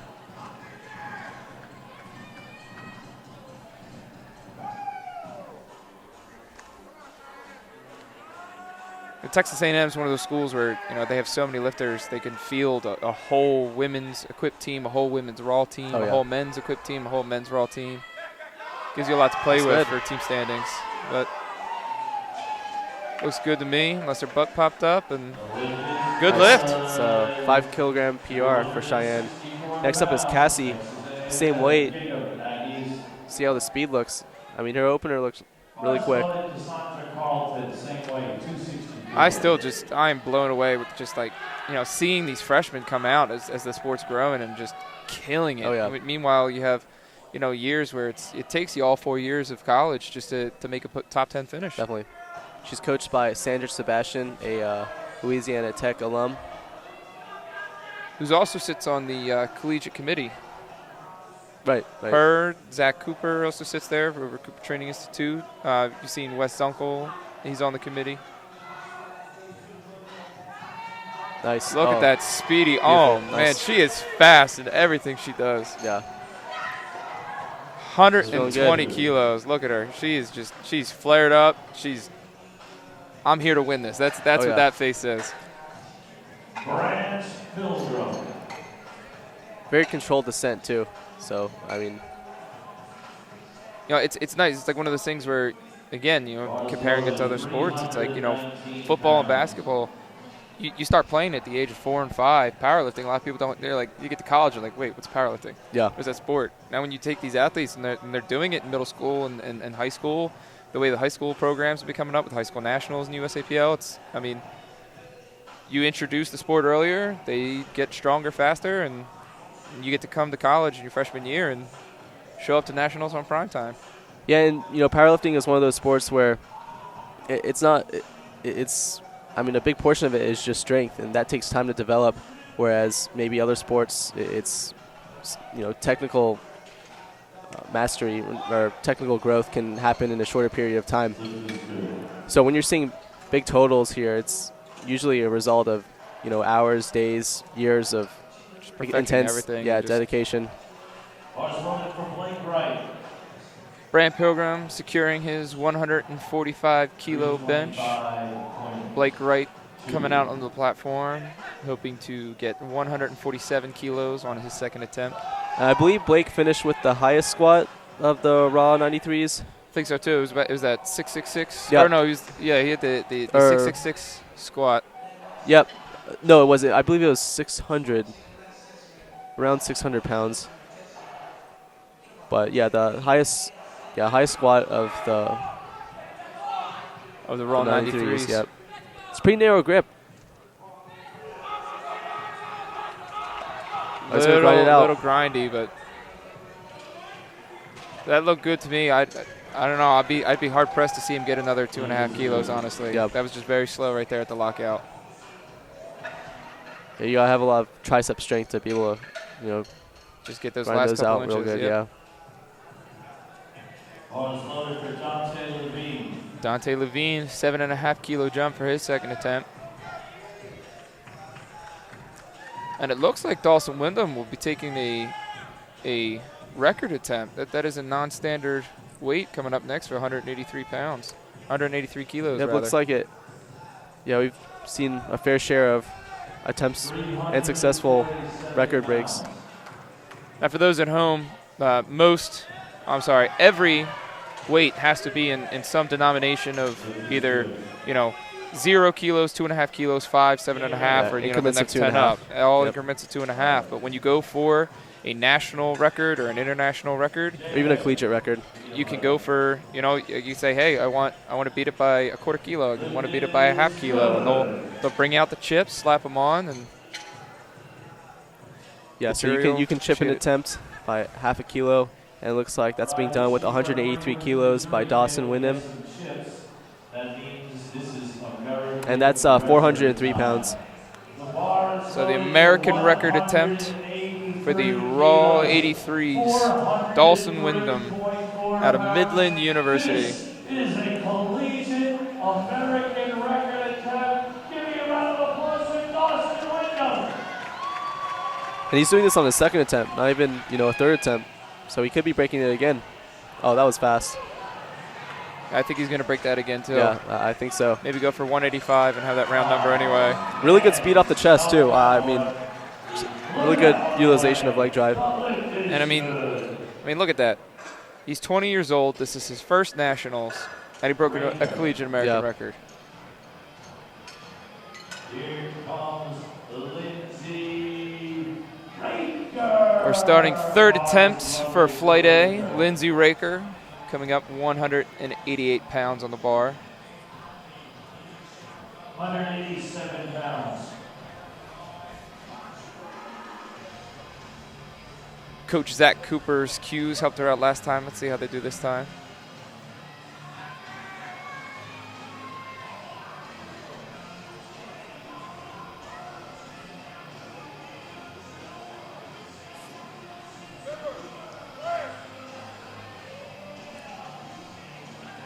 Just making some consistent 5 kilo jumps.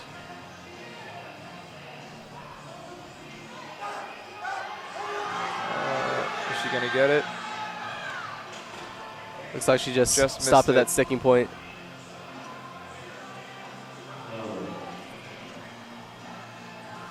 She's had a pretty good meet so far, though. I mean, this is her first failed attempt. She's going 5 for 6 as of right now. It's not a bad position to be going into the deadlifts. You're confident. You didn't really waste too much weight on the platform by not getting your attempts.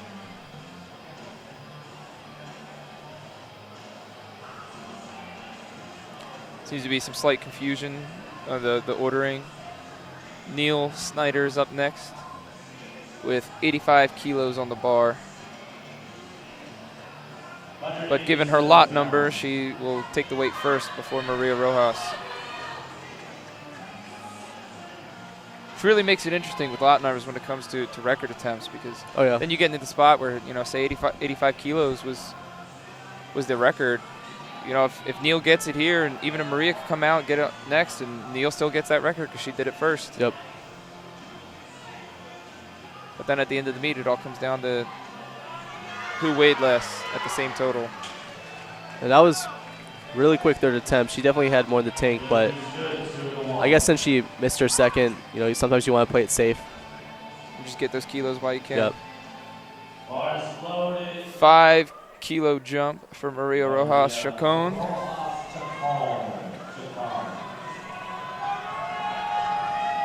She's ready to go. And all these, these benches have looked all pretty consistent between the raw 72 keys. All third attempts have been 85 kilos, so pretty competitive weight class.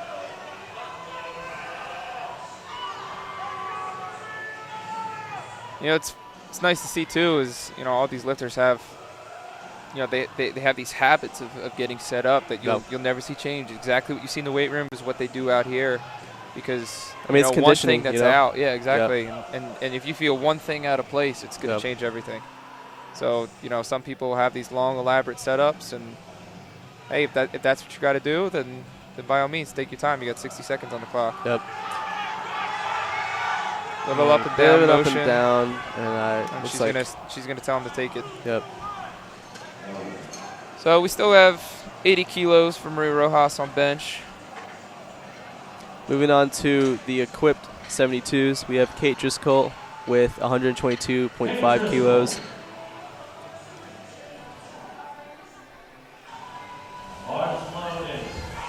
And she's about 5 kilos ahead of Cheyenne on the squats. total. Oh, the and squats, about, yep. well, it looks like 12 and a half kilos behind Cassandra. So she needs to get this in order to, you know, slowly chip away at Cassandra's total. Yeah, so right now Cassie is in the lead. And then we have Kate. And looks like Cheyenne is in a third very right close now. third.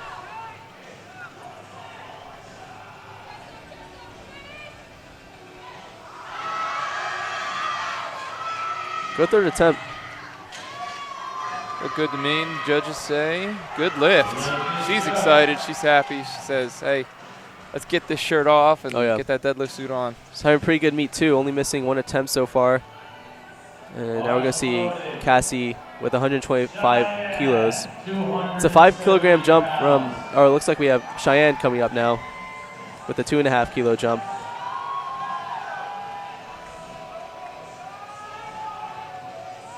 Texas A&M.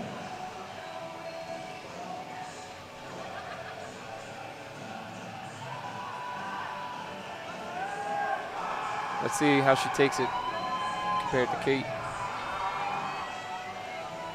She got control. She gets a start. She's not going to get her third. But so far, she's 4 for 6 going into deadlifts.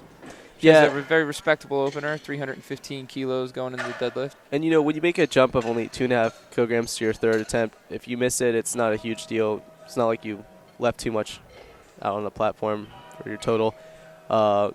Cassie's going to come with 125 kilos as her third attempt, the highest bench in her weight class today. This is 275 pounds. And I believe I've seen her hit this in training, so this shouldn't be too much of an issue.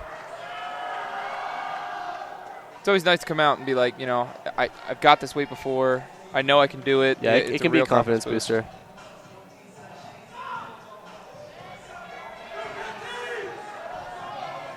Now, if she gets this, she'll be in the lead for bench. If she misses, she'll only be behind by 2.5 kilos. Oh, yeah, she'll get easy. Yeah, she almost looks like, you know, a world team competitor. It's just you have years and years of experience. Yeah, and I mean, already getting coached by one of the junior world coaches, Sandra Sebastian.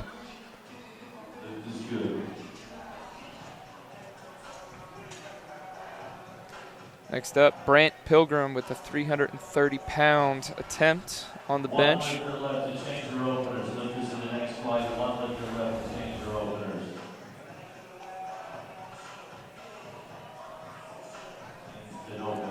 So moving on to our raw 93s in this flight.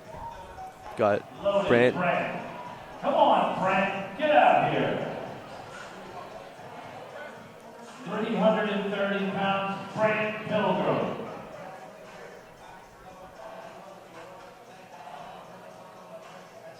And looking ahead to their deadlifts, I mean, they all have very consistent deadlifts amongst one another. Yeah, it'll be close. And their benches are all relatively close, That's a good grinder. Dawson Wyndham. 150 kilos. It's good for Brant. And it's a good lift. 3 more benches for Flight A. Blake Wright going to take his third attempt, also at 150 kilos. So he's got a little bit of cushion. Yeah. He has that 275 kilo squat. Yeah. So he's already leaps and bounds ahead of Brant at the moment. It's looks about 45 kilos ahead of Brant and about 15 kilos ahead of Dante. So he's in a good position right now. His second was a bit of a grinder though, so we'll see if he gets this. Like I said, you know, 2.5 kilos is probably the right thing to do. Oh, and it was faster than his second attempt. That's one of those things where you're like, hey, dude, that last one was so slow, you know. Yeah. I would have given you 5. I thought you were going to get that. But, hey, 2.5 kilos is 2.5 kilos. Yeah, it just goes to show that, powerlifting is and can be a very technical sport.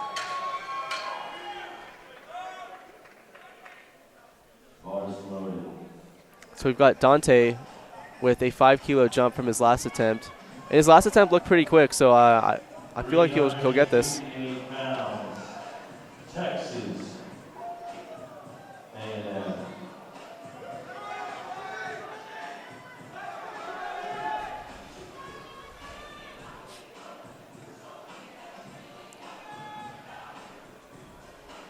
He's getting set up, gets the start command. Some of these lifters, they have wider foot positions, and sometimes that's just to help them keep their balance. If your feet are too close together, you might lose your balance. Right, you just want to stay sturdy. You want to stay, you want to have them out far enough you can get some solid leg drive, but wide enough that, hey, if I get a little wobbly, I can use my feet too to help get that bar in the right position. So our last bench for Flight A, Dawson Wyndham. Record. He added 5 kilos to his last record, about 10 pounds. He's going for 414.47 pounds. American collegiate record attempt. 414.4 pounds. And he is actually in the lead right now for the male 93s. He had a slightly smaller bench or smaller squat than Blake. Yeah, but he's making up for that with the bench. Absolutely. Oh, looks like he'll get it. Nice. His butt looked like from here it popped up a little bit, but I think the see what the judges say. Anyway, nice. Yeah. Good for him. Yeah. 188 kilos, 415 pounds. We'll go to the top of the order for Flight B. Dayton Mooney's going to come out and open up with 320 pounds on the bar. So some things that the judges are looking out for when the lifters are performing the bench. Your head must remain on the bench. Your feet must be planted and cannot move once the bench command is, or the start command has been given. Your butt can't come off the bench. Your head has to stay in contact with the bench at all times. The list of rules for bench is just extremely long. It's. I mean, they want it to be consistent across every lifters and say, hey, that this was a strength feat. With the most technical lift comes the most technical rules. So.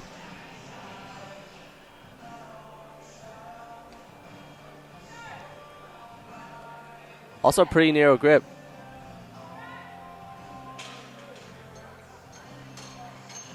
Solid opener for Dayton. This is good. Keaton Wyman coming out. 160 kilos, 352 pounds. The Ohio State University.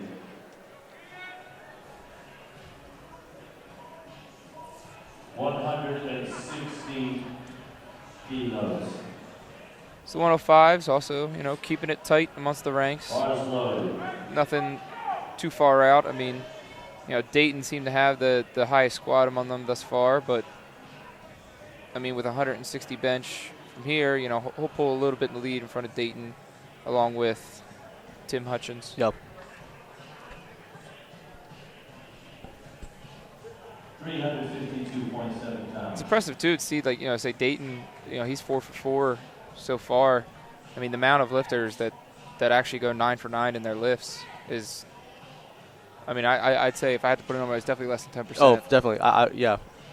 At least at these national meets, the local meets will be far more likely to see a lot of lifters go 9 for 9. But when the stakes are high, you got to jockey for position. Yeah, I mean, like I was saying earlier, Collegiate Nationals is one of those events where it's about, scoring points for the team. It's not about, getting the highest Wilks. It's about getting the highest total to get that place for scoring points for your team. And sometimes that means taking a pretty big jump on your thirds.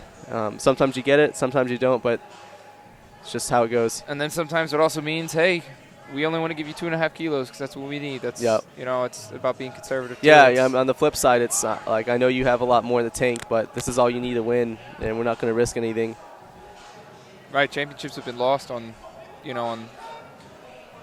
just ignorance, really. Yeah, and that's just why Collegiate Nationals is a little different than maybe some other USA powerlifting events in that it's not really the individual competitor. It's more the school, the school placing. Absolutely.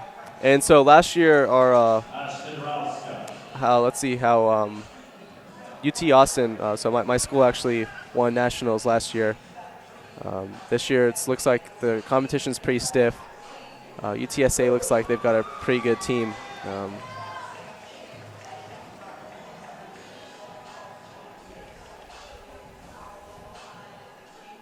Ashton Ruska with 167 kilos. Again, last year, throwing the shirt on, he had 215, so let's see what he does. A little bit more raw.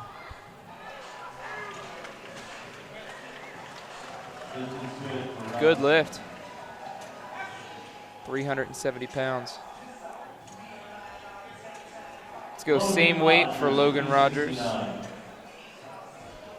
out of Louisiana Tech. 19 years old, first collegiate nationals.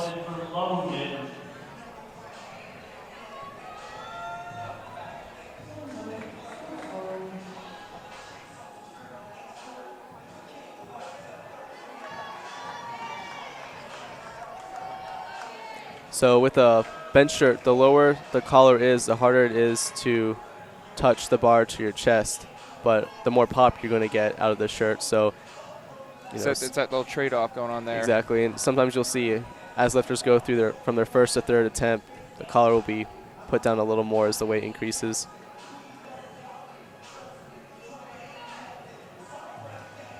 Bench highlight of last year's nationals was Aaron Pomerantz with a 660 kilo bench in the 83 kilogram class. It's just so crazy to see that though sometimes. Oh yeah. When you're putting up weights that even people in your weight class are squatting too. Oh yeah, yeah, it's crazy. So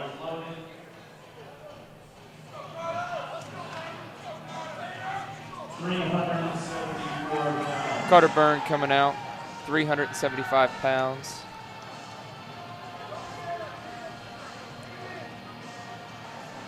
Let's see if the midshipman can get his first bench of the night.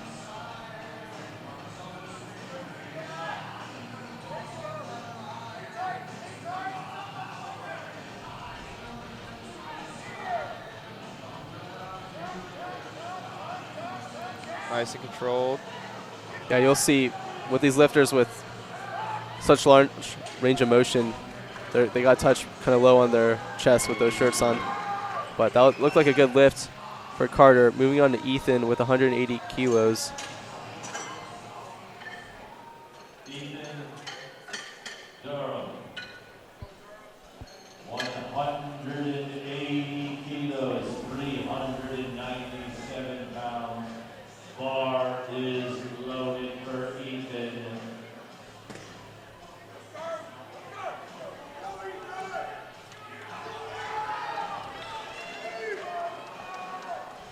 £397 on the bar.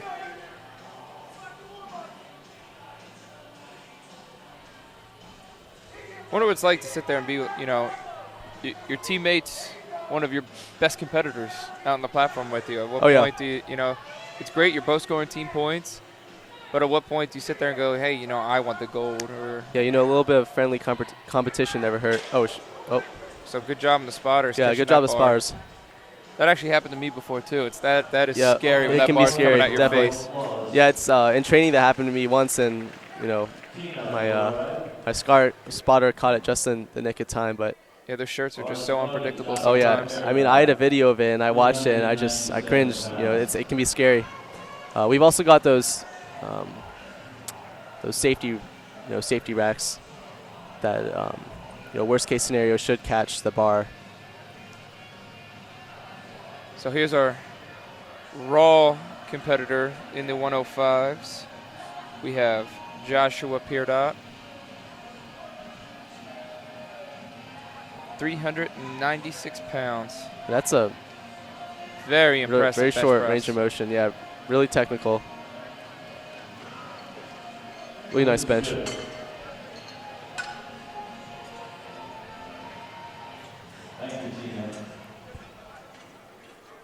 Yeah, you'll see when the lifter's grip is more narrow, speed might be quicker, but it's harder to grind out, a bench when your lift is more narrow, whereas the wider your grip is, the easy you can stick through a lift. Yeah, that last little bit of Definitely, tricep action yeah. really snaps in. See the spotter's feeling himself a little bit to the MJ song. Yeah, it seems like they've got the Primetime music going on now. AJ Alvarez, 408 pounds on the bar.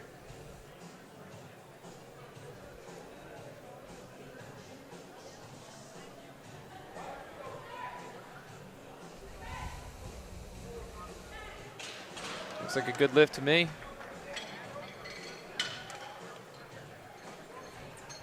Moving on to Caleb Lambert. He'll be opening up with 192.5 kilos. That's 424 pounds. I was talking to him. He was looking to hit, close to 5. So we'll see how his opener goes. 424 pounds. Caleb. Weighting in a little light today at about 89.5 kilos. Yeah, that's about, a little over 6 pounds less than, so 198, 199 pounds. Especially the bench too, we feel like, bench is the first lift that is susceptible to weight Takes a hit from body weight, yeah, especially if you're in a bench shirt. But that sure looks pretty tight, so maybe purposefully his weight hasn't been higher.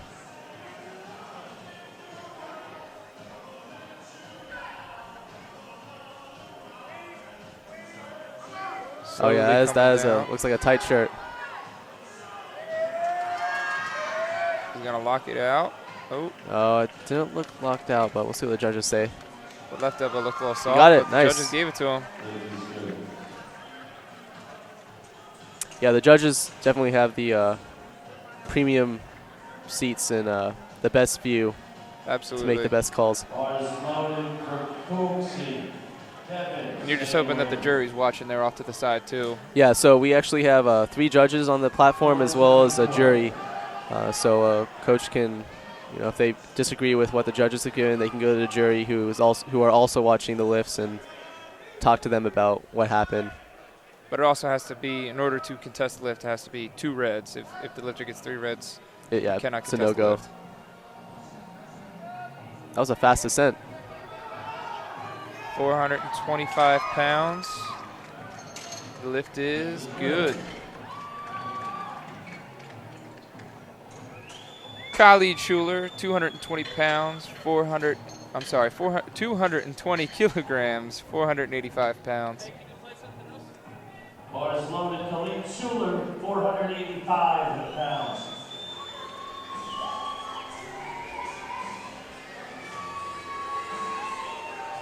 So we've got 485 pounds on the bar. Looks like this will be our second to heaviest opener of the day.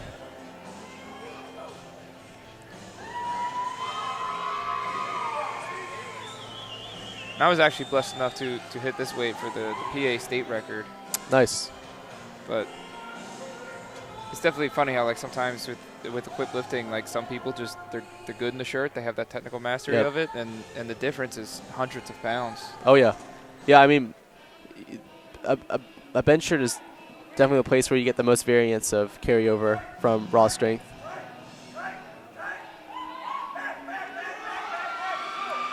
I mean, the heavier you are, the more you do get out of a bench shirt, though. That's definitely a correlation. Absolutely. 225 kilograms, 496 pounds on the bar for Joshua Brown. He had that huge 342 kilo squat. And he's got the big bench too. Yeah, 4 reds.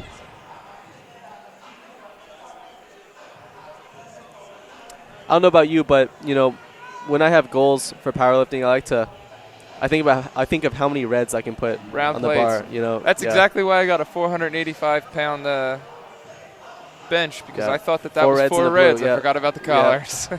So I walked out there and said, "Hey, it's not the right weight." They said, "Yeah, it is."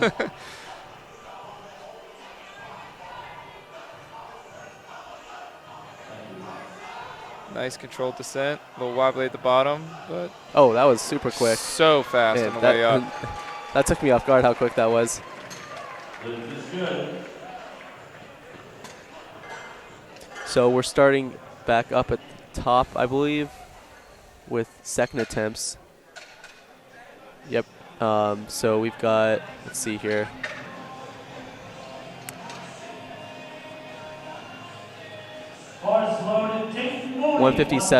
157.5 keys for Dan Mooney. And that'll be a 7.5 kilo jump from his opener. And if I remember correctly, he had a pretty narrow grip.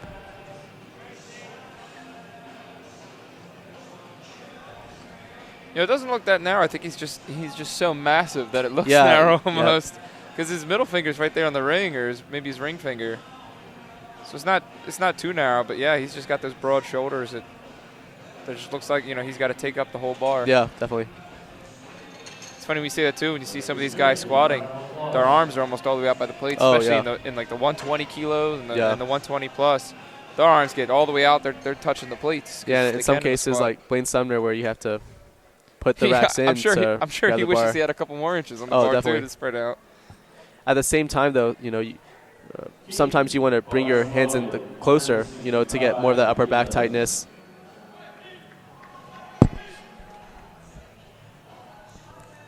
£364. 364 pounds on the bar for Keaton Wyman.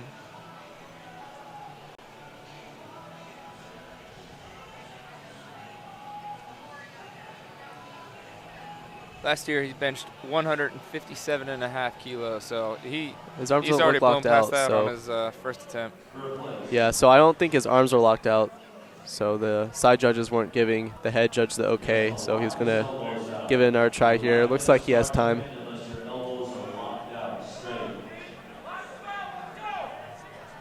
So looks a little better. There we go. A little up and down, and he's not No, going to get it. couldn't pass that sticking point. You know, it could have been due to that initial unrack, you know, trying to lock it out. So we'll see him come back on his third and hopefully get that.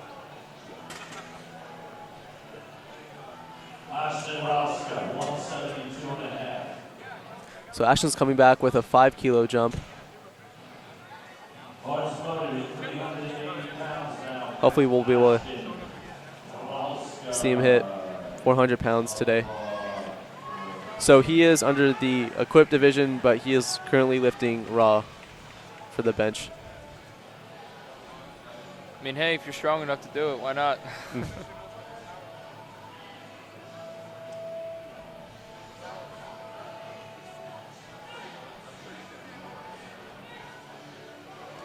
Yeah, it was pretty quick. Definitely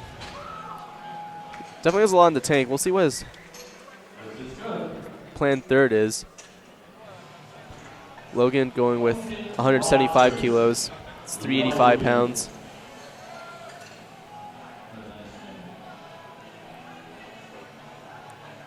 Come on, Logan, let's go. Logan's running in with a 287 kilo squat. So far he's acquired 167 kilos on his bench.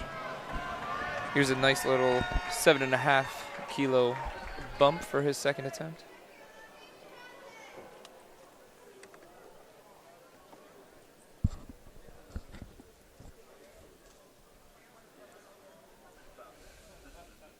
Taking his time to get set up. The liftoff is, to me, like crucial for geared lifting too. Yeah, definitely. I mean, you're handling upwards of a couple hundred pounds over your raw max, and everything's got to be perfect. Kind of doing that JM press coming up out of the rack. That's a pretty big range of motion. Little wobbly on the way up. Saw a little bit of up and down, but let's see if he locks it out. See what the judges say. Yeah, up and down. So no lift, but I mean, his facial specialist says, hey, no sweat, I'll come out. Yeah, I'll get that on my third. Seems like he expected that. So we got Carter Byrne up with 180 kilos. 397 pounds. Again, Carter last year, same weight class, same division, taking home 8th place. So let's see how much better he can do this year. 182.5 kilos for his 3rd bench last year. Yeah, and it's cool to see, you know, some of these lifters that didn't place, and now they're in prime time. You know, it just shows the hard work they put in over the year, and the results it's given them.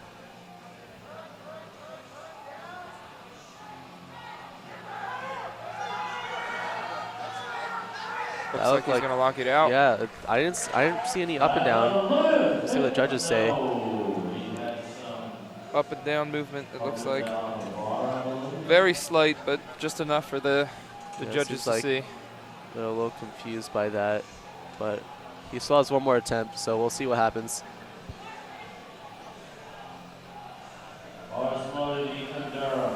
So we have a lot of 180 key benches today. Let's see.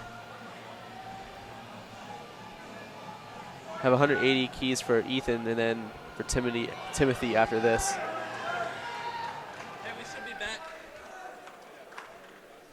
Was not able to secure it on his first attempt. Let's see how he does in this attempt.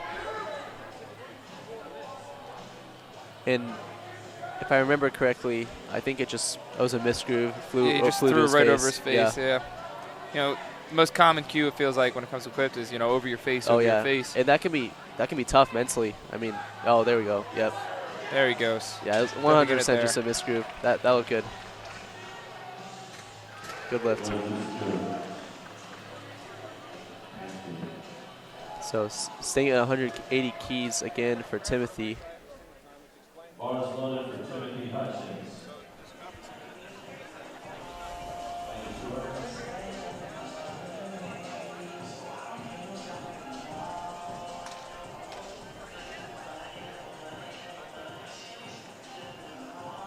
21 years old. He's probably a junior. He's got one more year left over at Texas A&M. Yeah, this is a raw bench press.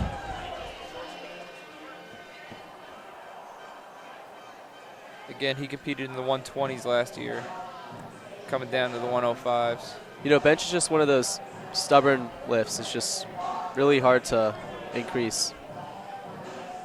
I feel like, you know, when someone does a program, they're likely going to see a squat or deadlift increase, but a bench increase is a little more rare. Definitely comes a lot slower.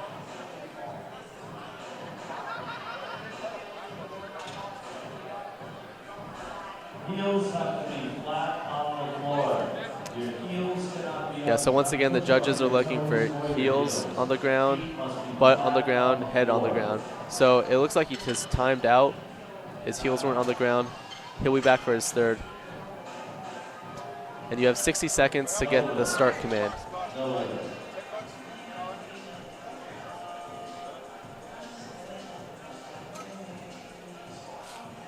Joshua Peerdot coming out 418 pounds, almost 419 pounds on the bar. And I think he's our heaviest raw press of the day, or of this fight.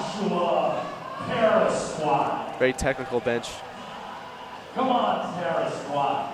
Midland University. I mean, so far he's got a 480 kilo subtotal, so he's definitely someone to watch out just for tonight and in the years to come. He's got that nice wide foot placement on the bench.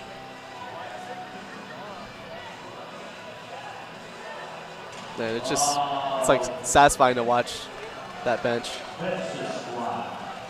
He's got such a huge arch for the bigger guys. Oh, you know, yeah, you definitely. usually see in like the lower weight classes, people have these huge, obnoxious arch you could fit a football underneath, and the bigger guys just seem to have a little less flexibility. But obviously for Peerdot, it seems to be no issue. And I mean, he gets quite a bit of leg drive from that too. Just speed off his chest. You can see his legs tensing up right when he gets that press command.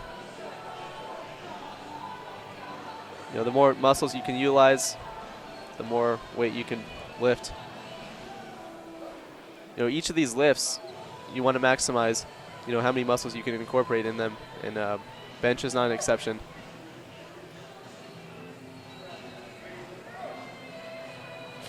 7.5 kilo jump, AJ Alvarez, 425 pounds. So AJ will actually be our, seems like he's our heaviest raw presser of the day. And they'll look quick. Not by much though, only 2.5 kilos. Yeah, more in the tank, for sure. Peerdot signed up for another 10 kilo jump going to into his third.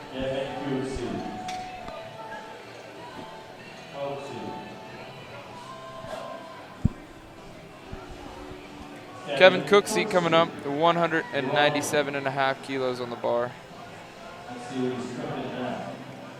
He's had a pretty good meet so far. He's done all 4 of his lifts. Bars loaded, Kevin Cooksey. Let's see how the Bearcat does.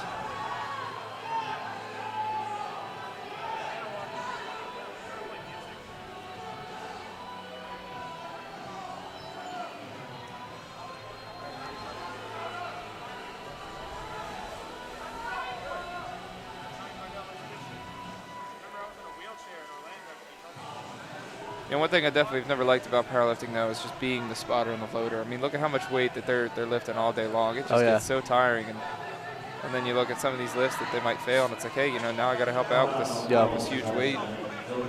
That's a no lift from Kevin Cooksey. You know, it can be kind of a rush spotting and loading, though. The speed, I mean, you got to be quick loading in between those weights. The lifters are relying on a consistency of speed from changing lifters' weights, especially, you know, if you're squatting in gear and you're wrapping someone's knees, you got to start doing that in advance. So Caleb's going with his second attempt of 200 keys. That is a 7.5 jump from his last attempt. His last attempt had a bit of a slow descent. So but man, he fired right out of the hole. He did, but hopefully this will be a little better now that there's some more weight on the bar.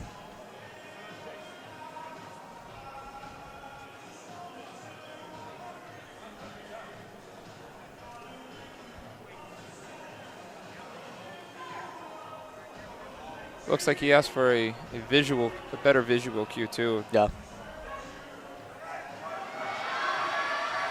There we go. Nope. It was close. I mean, very close. Maybe he'll get it for his third.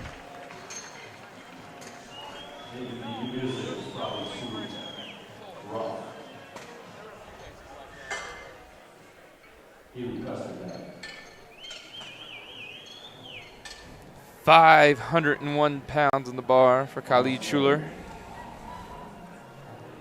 And it's all about that, like we were talking about earlier. Every lifter has those benchmarks, and as much as 4 plates is a benchmark, just as much so is 501. You know, yeah, it's if that not more, 500 is that big number.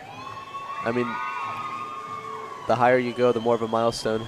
Right, people want to go around and say how much you bench. Well, four plates. Well, what do you mean? You tell someone 501. Everyone knows what 500 pounds is. Yeah.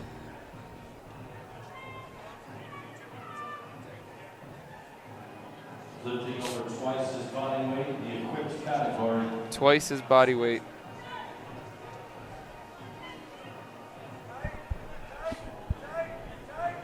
Giving that shirt a big stretch. Ooh, slight hiccup there. Yeah, a bit of an up and down, but we'll see what the judges say. Just looked like that right arm. No lift. Up and down the bar. Yeah, the judges say up and down. Joshua Brown, 518 pounds on the bar.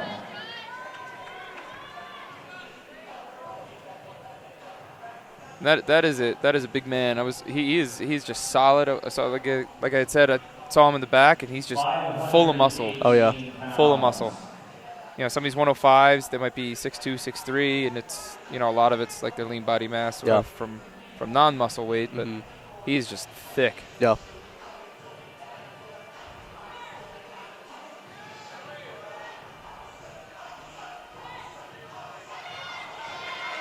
Wow. Oh yeah, that was great. I mean, his opener was, just like that, slow descent and just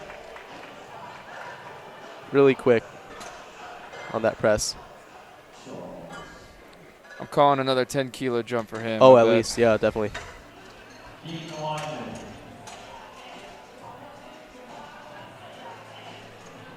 You know, with pressing that shirt, you really got to get as much, momentum out when you have that help of the shirt. Because, I mean, at the top. That potential energy. Yeah, I mean, energy. At the top, you don't have that as much help from, your shirt. So you got to have enough momentum to where you can carry it through all the way to the end.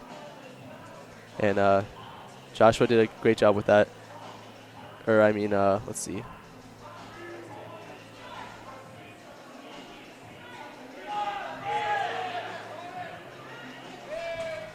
Keaton Wyman looked like a good lift to us. And the judges agree, good lift. So it came back out. He got the third attempt. It's good for him. Dayton Mooney, 375 pounds on the bar. The raw 105 lifter. Hailing from Pittsburgh.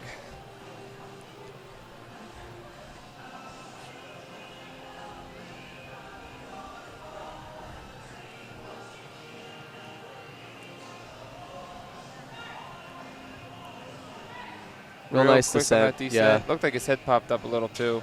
I don't think he would have gotten that even if he had locked that out. Well, he got his first 2 attempts, so he made a pretty big jump though. Was that 12.5 kilo jump? Yeah, that's a 12.5 kilo. That's a massive jump on the bench, especially for a raw lifter. So I wouldn't be too disappointed. Let's see. We got 175 kilos up next with Logan Rogers, and he missed his second attempt. For Rogers.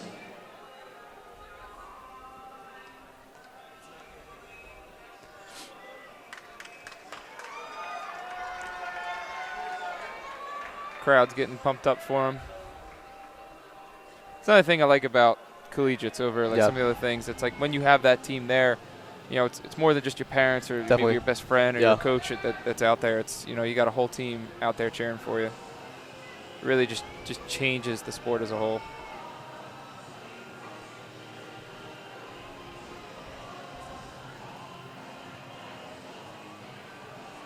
Yeah, I mean, you got that. You're representing your school. You're going to get that. That support behind you from your school. All right, wasn't able to secure this on a second attempt. Let's see how it goes on his third. Extremely slow. Seems like it might have dumped a little bit, but hey, he's got it. And not too surprising to see either, especially in those shirts. So much can go wrong, so much can go right. Yeah, just a little tweak and or a little mental change, and it's going up. So we've got Ashton with his third attempt of 177.5 kilos. That's 391 pounds.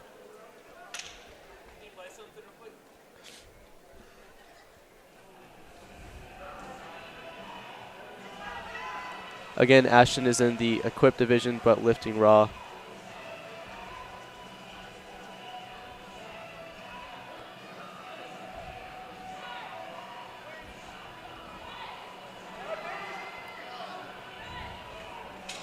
Looked good to me. Is he going to go 3 for 3 on bench? Brushing that dirt off his shoulder. Yeah. All decked out in SBD, one of our sponsors here.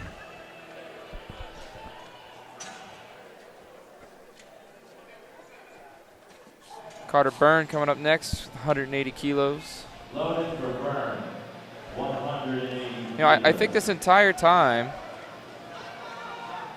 every time that someone has been missing their second and attempting to get another third, they're coming out and they're getting it. Yeah. Which, I mean, it just shows good mental strength, right? I mean, if you miss your second, it's hard. Give up. Yeah, it's hard to come back and say, well, if I missed it once, I'm not going to miss it again, and that's what they're doing.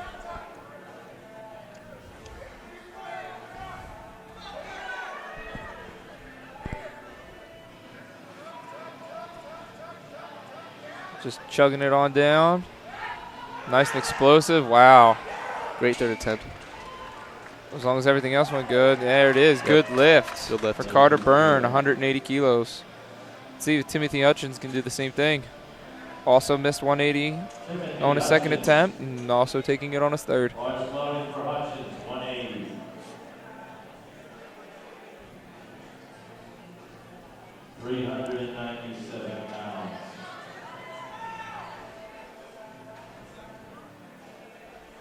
we have 7 Texas A&M lifters just in tonight's primetime.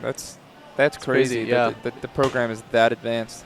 And props to them. I mean, I've seen a lot of them help out with everything else going on this weekend. Everything else. It seems like they're all still doing their part in helping out, and yet still having a pretty good meets.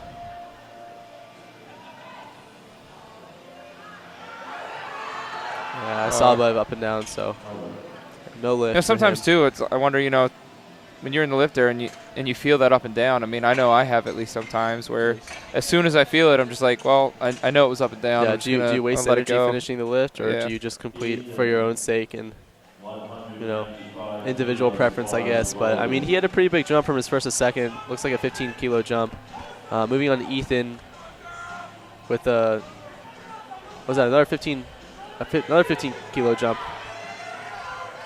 So that's right. Ethan misgrooved his first, and the bar flew to his face, but his second was pretty quick. So I'm not surprised at all that they have a 15-kilo jump to his third.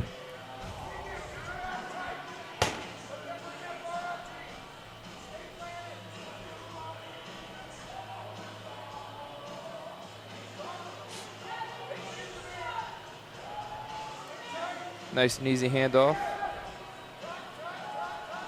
It's pretty quick down. Yeah. He's going to grind this one out. I don't know. He's almost right there. Just so can't close. quite lock it out.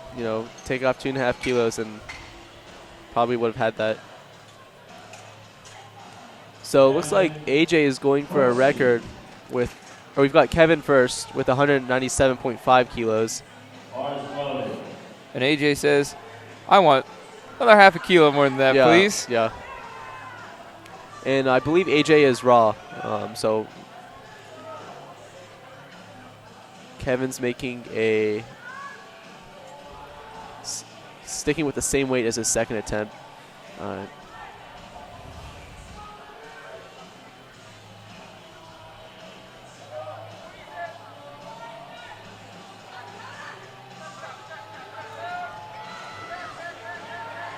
Ooh.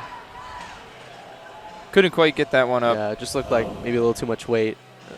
Moving on to AJ, who's going for a record attempt with 198 kilos. But then you got Joshua Peardock coming in right after him with the standard lift agreement. I wonder if Tim Anderson just didn't know that it was the record attempt, just said, hey, we're doing a 10-kilo jump because I know he's got a 10-kilo jump in him. I'm not messing around with the record attempt. So if AJ Alvarez gets this and Joshua Peardock, AJ Alvarez will have the record for about a minute, and then Peardock will take it over. AJ Alvarez. That's right. They're both the raw 105s here, so.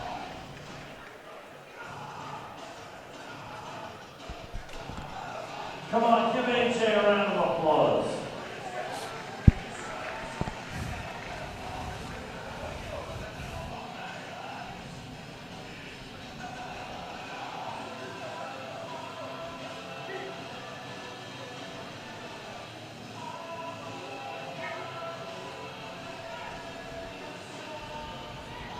Real quick descent. That looked easy.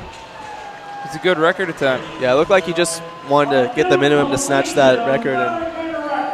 And he'll hold it for quite a while if Peardock's not able to put up this 440-pound bench.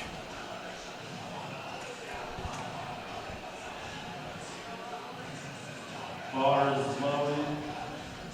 He is looking to break the record that was just set by AJ. That record may only stand for 60 seconds. And I mean, Here comes Joshua Peardock. this, based off how his other two attempts have looked, this should look pretty good. So this is a 20-kilogram jump from his opener, so he's taken 10-kilo jumps from first, second, third.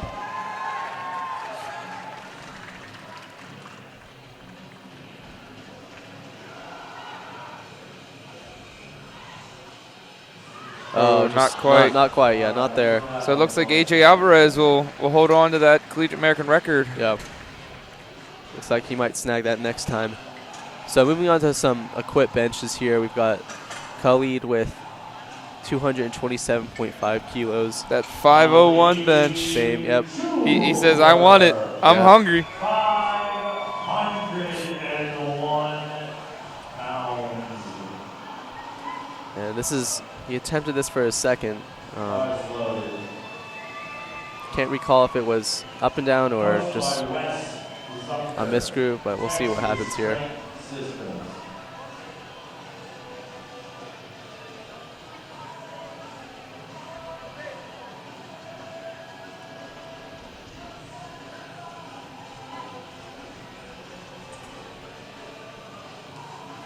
Gets it set. Gets a start command.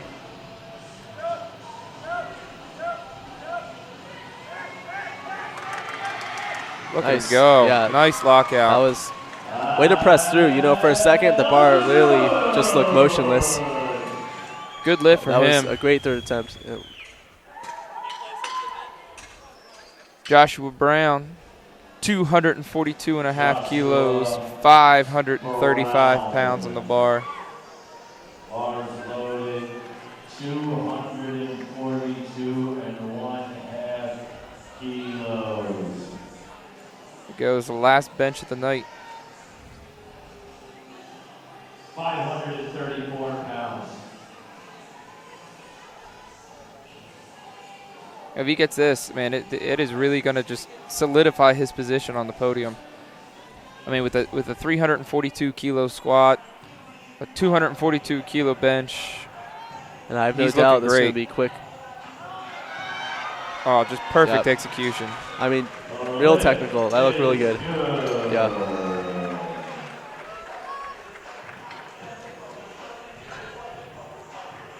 So I believe that finishes out our bench of this primetime session. So I think we're going to take a 5-minute break. 5 to 10 minute break, and we'll be back for deadlift. Yep.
And welcome back. We're going to start off the deadlifts this evening. The 72 kilogram women's. Neil Snyder from the Ohio State University, starting it off with 320 pounds. And, this is where the fun really happens, right? Because, people are going to be pulling their thirds to win to get places.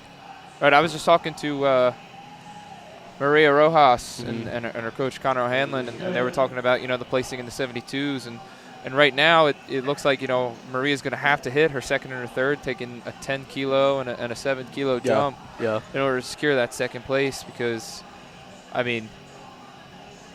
competition's just pretty fierce today. But with Lindsay Raker, as high as she is, Lindsay's kind of almost untouchable at first place right now at 72, so long as she does what she needs to do. Maria's just got to get enough to beat out both Neil Snyder and the women who competed earlier today too. And sometimes, if you already have a place secured by your second attempt, there's no reason not to go for it. Right. And most of the time that might not pan out, but for the time that it does pan out, it's 100% worth it. So starting off with a couple good lifts.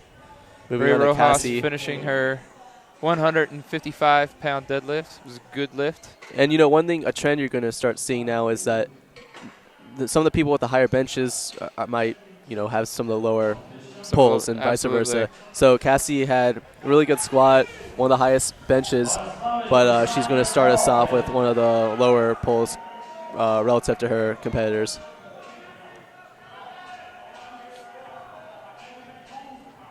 And, the reason for that is just sometimes, arm length can be a good indicator of, range of motion in the bench press. And good lift for Cassie. Oh, man, that was quick. Yeah. And she gets into a great position for sumo. Sumo really becomes efficient the closer you are. Definitely. The closer you can get your hips to the bar and just basically squat the bar up. Keep your back in the same position. You need that back strength to stay in that position the whole time. But, hey, you stay upright, you're probably going to get that up if you got a big squat. Yep. And, with the bench and the pull are kind of opposite in that the longer your arms are, the less range of motion for pulls, whereas the more range of motion for bench. So there's a little biomechanical trade-off going on there. Exactly. So very few times will you see a lifter having a great bench and pull, although there are exceptions. It's a little slower on the lockout, but it's like, it looks like she got it. Okay, moving on to Kate Driscoll, 180 kilos from Northeastern. Yellen's coming in with a 402 kilo total. That's for the most part almost untouchable by Maria Rojas right now. She would have to miss her next two deadlifts, which it looked like it could have been. That was a pretty slow lockout to me. Yeah. If she stays at 402, it is totally reachable by both Maria and Neil. And the 72 kilo class could just be flipped right now. Yep. Maria's and Neil's looked a little fast. Maria's looked about a moderate speed, so we'll see what they can add to the bar. Although I don't know what else Lindsay's got in her. Kate Driscoll, 396 pounds, pulling it like it's warm-up weight. That was flying off that floor. Yeah, with these deadlift suits, you get a really nice pop out of the bottom. Yeah, if you got a big back and you get that little help right off the floor, you got a huge deadlift. Big pull. Especially his long arms talking about.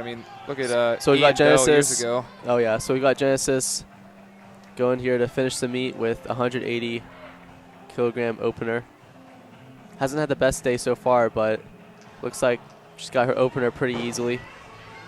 Feeling good. It really does just take so much just mental strength to come into a meet and just finish it out like this. Oh, yeah. Especially after missing her first bench, I guess she decided, the meet doesn't really mean that much. I want to get a bench in. She got the 110 kilo. She scratched on her third, and she's out here for her deadlift. So let's see what she can do. So we got Cheyenne with 185 kilos. Getting coached by Ian Bell right now. One of the deadlift gods of USA powerlifting. I think he deadlifted, like 920 pounds, No, 930 pounds? His best is 821, 822, I believe. He has the world record. He secured that at the World Games this past summer. Cheyenne killing her 185 kilo opener. His father, Gene Bell, another legend in powerlifting. One of the OGs. Moving Now on just got to to wait another 20 years to see what Ian Bell's kid turns out into. Oh, yeah. Moving on to the Raw 93s with Dawson's opener of 270 kilograms. That is 595 pounds.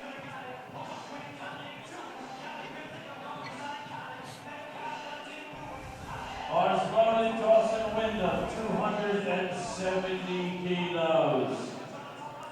Yeah, 93 and 105 kilos are the two classes where you see probably the biggest pulls. After that, leverages kind of get in the way, inhibiting a large pull. But yeah, you don't really see a lot of like higher than 700-pound deadlifts. Yeah, but you're going to see out of the 120s. I mean, tonight we should probably be seeing the biggest pulls of Collegiate Nationals this year. I was a little lightheaded coming out of that one.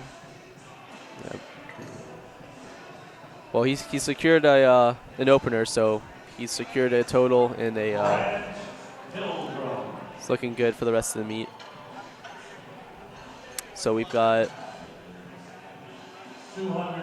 Brandt with 290 kilos.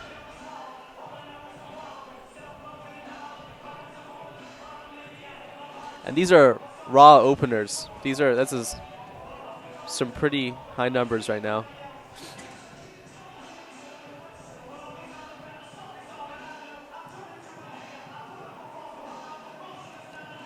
So yeah, it's really important that you can see the spars and lowers are brushing that chalk off the bar. As if you have too much chalk in the bar, it's going to get in the way of the knurling that actually helps you grip the bar. So kind of giving a even advantage to every lifter.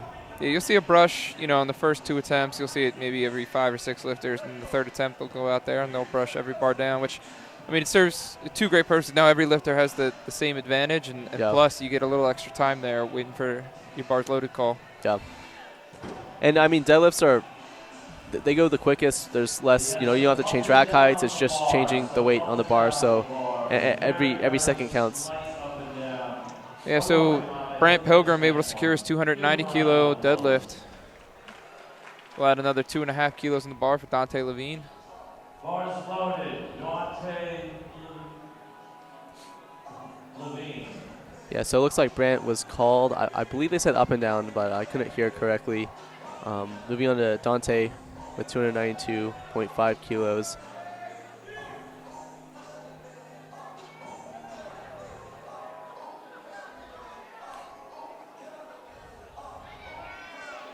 Yeah, I really like that snappy lockout.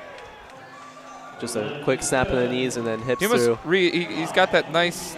He's figured out, like from a technical perspective, how to lock that weight out. You see, like his spine and his shoulders just shift right in the right motion that says, "Yeah, I'm set." Show the judges my shoulders are back. Yeah. I got this weight locked out. Yeah, you'll see.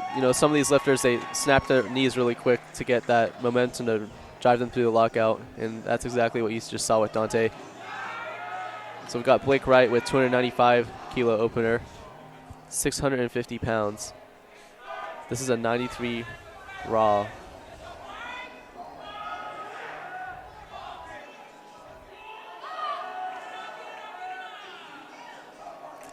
It's always nice to throw in a couple conventional pullers, it's funny when you look at, a lot of people say, you always hear sumo's cheating, but some of the raw competitors, a lot of the world records are held by conventional pullers. Yeah. So it's like, how do you argue that? Yeah, and to go, to argue against, sumo being cheating, if it is, then why doesn't that person pull sumo, right? Right, exactly. If it's so much better, then why not do it? And just pull sumo. And, at the end of the day, it really just comes down to different leverages, different, individual preferences.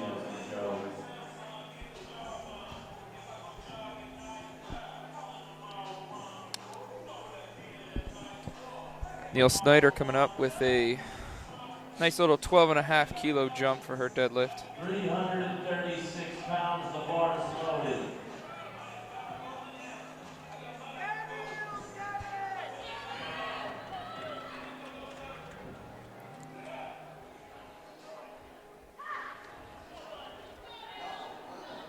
And I would say that deadlifts are probably the most hype lift. You know, lifters really try to get. All the big guns come out for deadlifts. Lifters definitely try to get, clear their head for those ones. You don't see as much hype with bench just because it takes a lot of time to set up. But with deadlifts, you get hype, you go right up to that bar and pull it. This is good.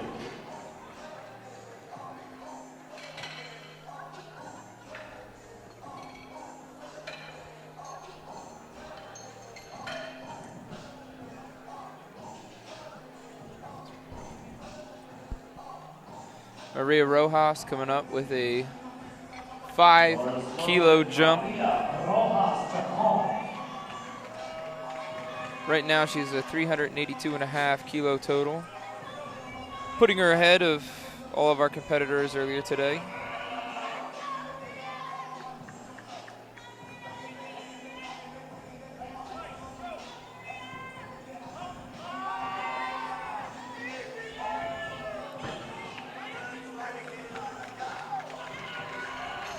That was good. A lot of team support coming from the crowd from Penn State.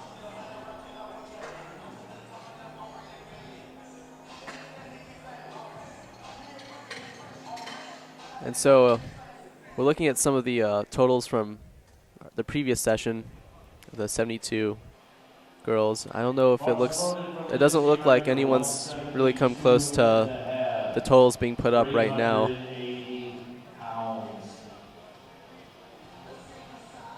So it looks like we've got one girl, Hannah Clemen from earlier today. 377.5 kilo total, hanging out in 5th place. So we'll see how the totals today go against that. But it might just come down to the primetime lifters right now for the top 3-4 spots. Another good attempt from Lindsay Raker. Her last attempt was a bit of a, grind on the lockout, but for sure she just went up another 2.5 kilos and did the same thing and got it. Moving on to Cassie from UT Austin, 12.5 kilo jump. Fairly aggressive, but her opener shot up, so.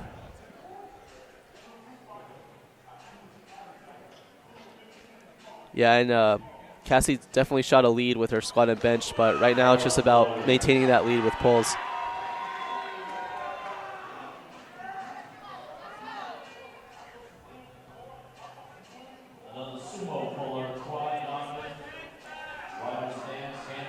Let's watch this fly off the floor again.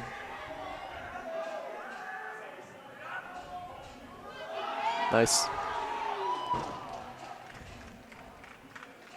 She jumped the okay.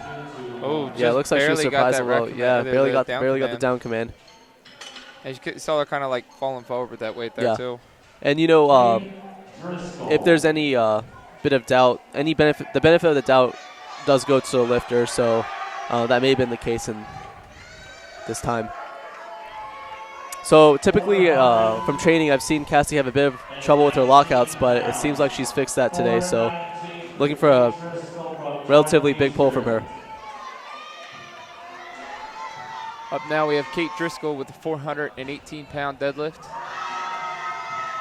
And off the floor. It looks right now that Cassie has the lead with the equipped 72s right now. And I am not surprised seeing the numbers that she's been putting up. So we'll see if she can keep that total up with her third pull, and she might have it.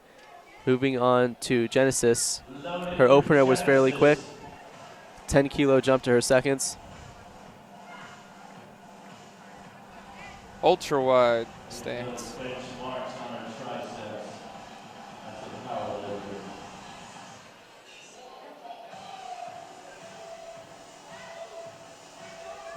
Look at her go. Just a little bit of lockout. Yep. She's got it, 190. Great grind.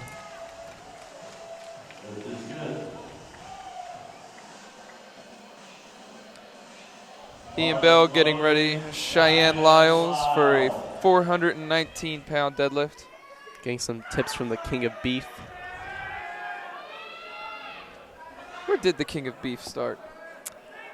It's Long time legend, I guess. Long time legend. 5 kilo jump. She's getting set. It looks like she's pulling hook grip.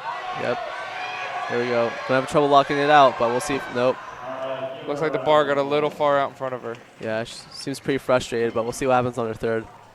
Yeah, I'm not sure if that was maybe a bit of grip, maybe a bit of just, brute strength, not being able to lock it out, but we'll see how she resolves and does her third.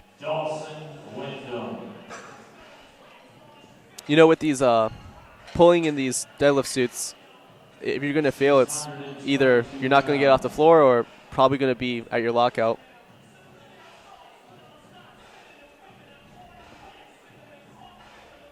Yeah, Cheyenne's going in right now. She's got the 500 kilo total.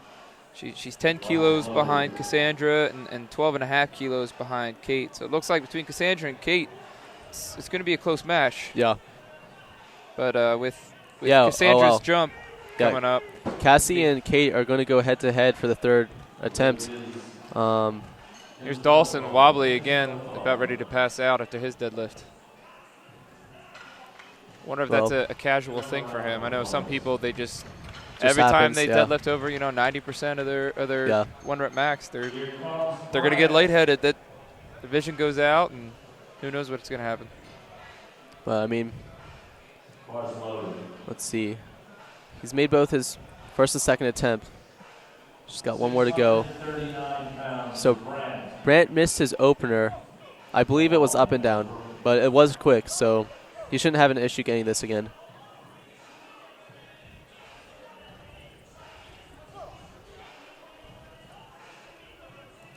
You'll see a lot of competitors have baby powder on their legs, and that's just it allows for less friction between the bar and their legs. Yeah, in the back, it's with this marble flooring. It's a slippery slope back there. Oh yeah. Trying to walk around, and then you got to get out on the platform, and ideally you want the best grip between your shoe and the carpet. Definitely. So I've done with some of my athletes. I've seen some other people do it. Just throw some water on the bottom of your shoes, let it dry by the time it gets out there. And yeah, that's what one guy I was handling earlier. He had a paper towel with water, and just you wipe your shoes before you get on, and you're good to go. Come on, this is Dante's Inferno. Come on, Dante, rise it up. So his opener was real snappy. I like how he really snaps his legs just like that. Yep. Dante's Inferno pulling 666. Yep. Well, if that doesn't write itself. Yeah. So getting some pointers from Blake LeHue, a great puller from A&M. So moving on to the heaviest pull of this flight. 672 pounds, Blake Wright. Horse loaded, Blake Wright, 305 kilos. So it seems like Blake is going to pull this for the win. Yeah, Blake's going to pull this. If he gets this, he'll be pulling for the win. So, or not for the win. These are second attempts. So he's currently in the lead. Look at him. He's so confident, too. Look at him nodding that head. He's like, yeah, I got this bar. Yeah. Letting it down slow, making sure the judges can't take it away from him. So Blake is currently in the lead. Got one more attempt for other competitors to bump it up to attempt to take that lead. So he's securing so far a 720 kilo total. Yeah, going back up to the top of thirds.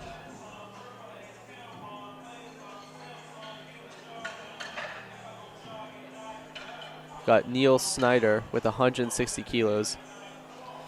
The Ohio State University. I love saying that as much as I don't like Ohio State University. Neil Snyder, 160 kilos.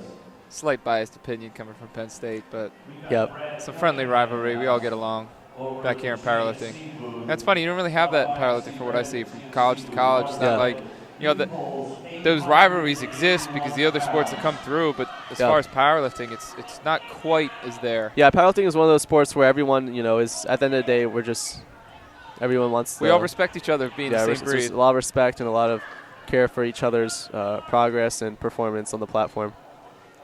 She comes down real slow, trying to maintain her position. She's not going to get it. So we'll have a 380 kilo total for Neil Snyder. Maria Rojas, I believe this weight will get her second place if she pulls it. Yep. 387 kilos she's got. She's going for 165 kilos. Has had that record for years.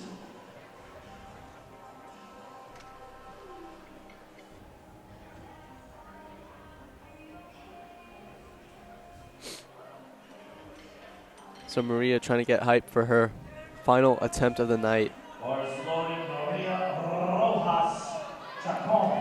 Yeah, so this will be a poll for second place. I believe either way she will have second place, so this is just for her own sake, trying to get the highest total that she can. Well, there was a earlier lifter from a different platform that was able to secure the top of the 72s, so we'll see what place she gets based on what she gets this. Oh, it looks like she's going to lock it out. Yeah, so it looks like Maria's closing out with second place. Second or third.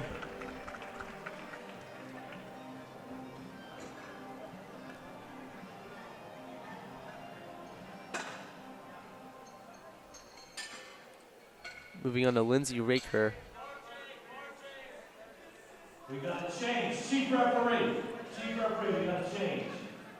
Yep, so Lindsay Raker is going to take 188.5 kilos to chip for a record, I believe. Let's see. No, we've got some change going on now.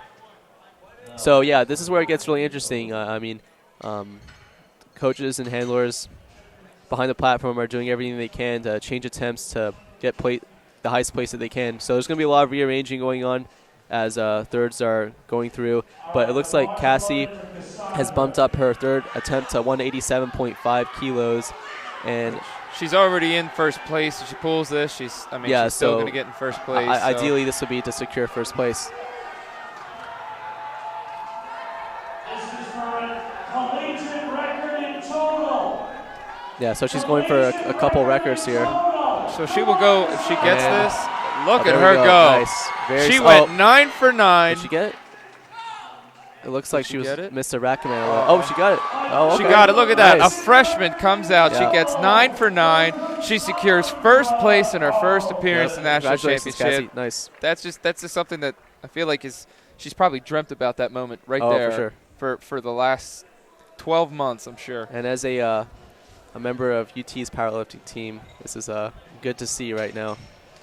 Yeah, I bet you're pretty happy about that. Yeah, I'm pretty happy right now. This is Lindsay Raker, 180. So Lindsay is, let's see, 188.5. She's only missed one attempt so far. And I want to note, Cassie went 9 for 9 today. So, I mean, I'm assuming this is probably likely one of her best meets.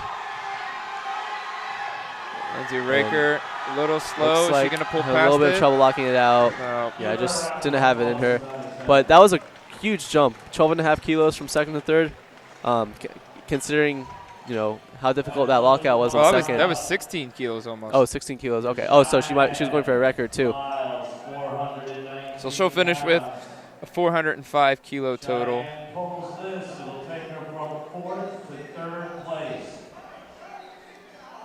So Lindsay will take first place for the 72 Raw. Congratulations, Lindsay.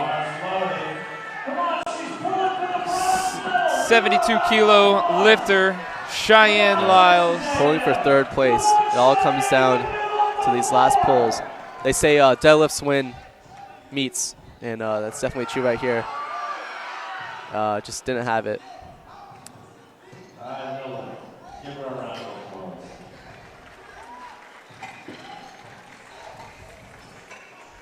Genesis Frazier coming up. She says, hey, I got my first 2 deadlifts. Let's keep going. Yep.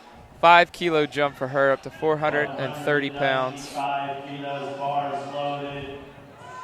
And, props to her for finishing the meet despite a, what had happened with squats.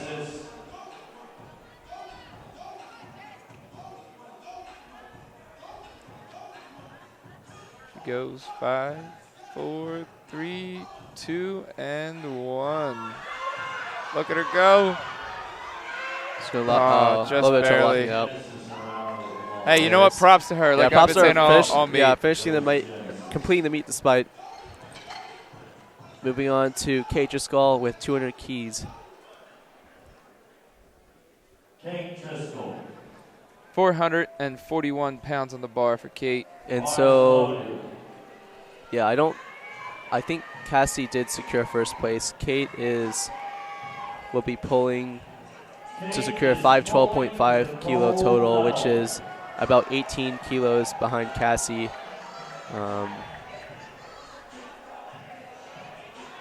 This is a 10 kilo jump from her second attempt. I think if she pulls this, she's going to get first place. She's going to get first. Okay, let's. So okay, so she's pulling for. So right now she's got a 512 kilo total. If she gets this, it'll be 522.5. That's right. Yeah. So. And Cassandra's sitting pretty at 530. So this is a 2.5 kilo. It all comes down to this. Look at the crowd is just amped up. Yeah. So this is what Collegiate Nationals is all about. Let's see it. To these last pulls. First or second place, all comes down to this pull. Yeah. Oh, the crowd is live right now. Let's see her go. Can she do it? No, it's not going to budge. Still got second place, but I mean, that means Cassandra Carlton is your first placed female Raw 72 collegiate lifter for this year.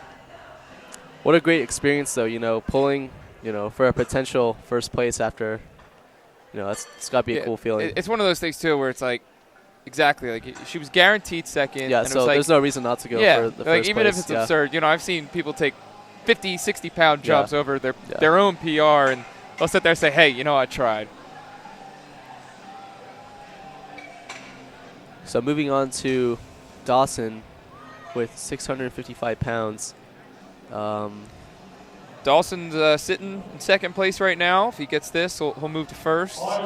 And then Blake will then have to hit his deadlift if he wants to keep his place on the platform right now. And, this is where it gets kind of tricky because lifters that are later in the flight have more variation with, picking what they need for the win.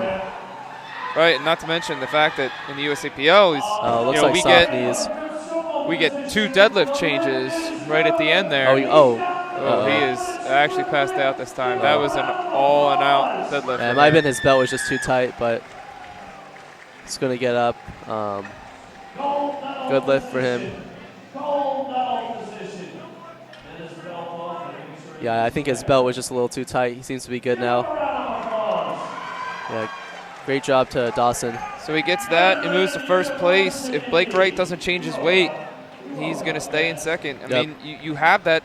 You get to change your deadlift twice. Yep. I mean, I don't know. Maybe it's a strength thing. I don't know why they wouldn't try to add another 5.5 kilos. I mean, that's all he's behind for Dawson. If if you don't have the 5.5 kilos in you. Yeah, we see an attempt change has been submitted. So I think that's what they're trying to do right now. So this will put him slightly over Dawson.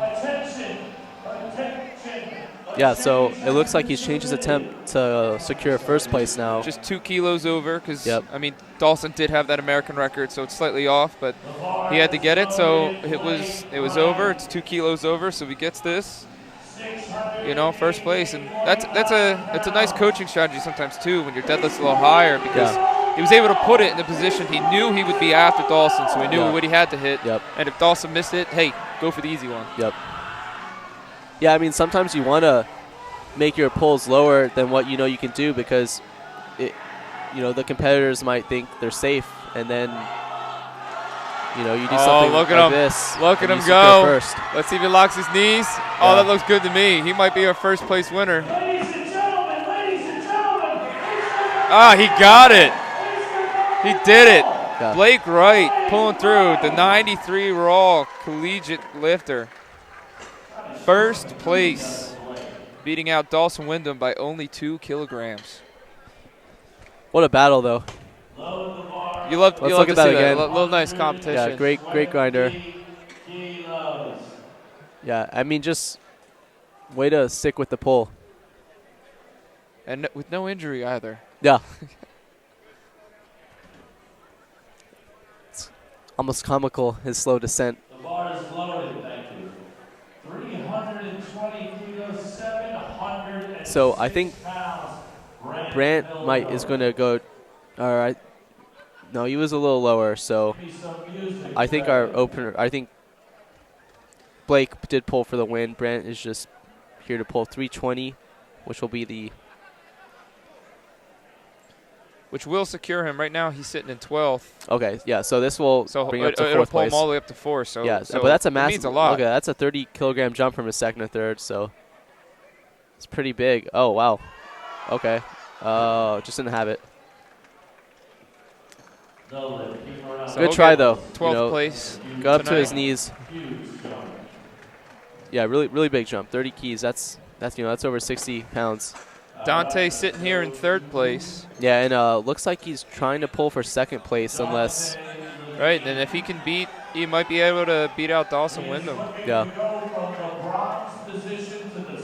Yeah, so he's going from trying to pull from 3rd to 2nd place, and this is also a pretty big jump, 22.5 kilo jump from his 2nd attempt.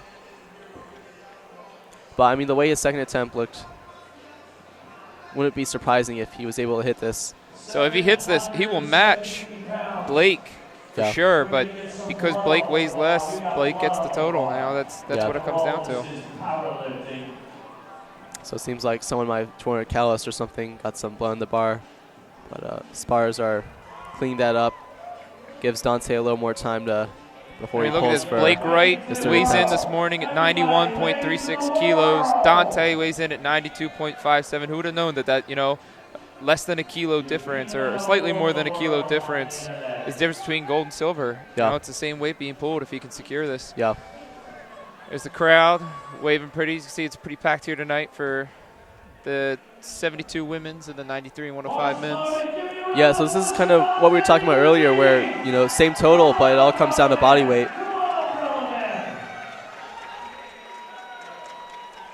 Come on, Come on, Dante. What does he got? He's got a 22.5 kilo jump here. And again, like we said, why not? He's got 3rd place secured. Yeah, either way you've got 3rd. Might as well go for 2nd. Bronze, yeah, he's getting that medal step. Let's see if he can pull down. The last lockout was a little rough, so we'll see if he can get this. Oh, wow, okay. Oh, locked his knees too early. Bar got away from him, but hey, bronze medalist is Dante Levine. Your silver medalist happens to be, I believe we said, everything updated here. 2nd place goes to Dawson Wyndham, and 3rd place, Dante Levine. Men's raw, 93 kilos. So now we're moving on to the 2nd flight. Should see some pretty big pulls in this flight. Ashton Rusko's got a, I wouldn't be surprised if we saw a mid-7 pull from him. And let's see what the openers are saying. So our highest opener for this flight Ashton with 320 kilos. 320 kilos, yeah. So that's about 700 pounds. A little over 700 pounds. 710, I think. So opening up is Logan Rogers with 262.5 kilos. That's 578 pounds.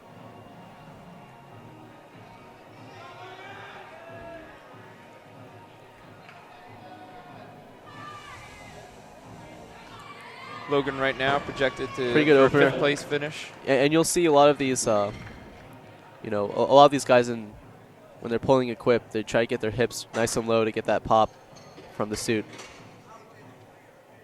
Personally, if I'm pulling raw, my hips tend to start a little higher than if I'm in a suit. But I don't know. Do you pull conventional or sumo? I am a sumo puller. Sumo I got these little alligator arms. And yep. I just conventional with this big belly. And nice. I just cannot get in the proper position for conventional. Yep.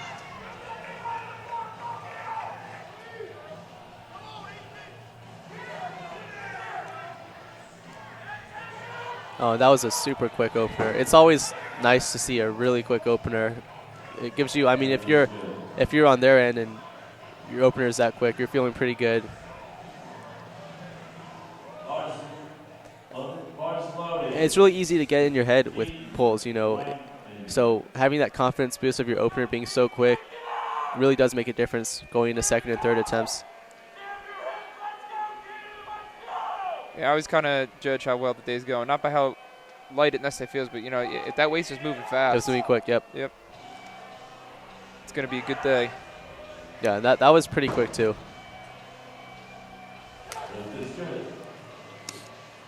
So moving on to Timothy Hutchins for 267.5 kilogram opener. All these openers are fairly quick. I mean, fairly similar to each other so far. I mean, within variance of 7.5 kilos for the first 7 or so openers. So we've got Khalid from UTSA. He's one of the 105 equipped lifters.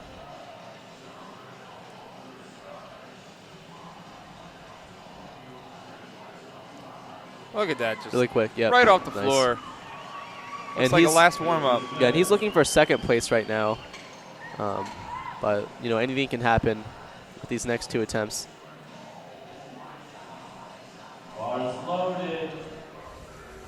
Timothy Hutchins coming out 267.5 kilos. Timothy Hutchins.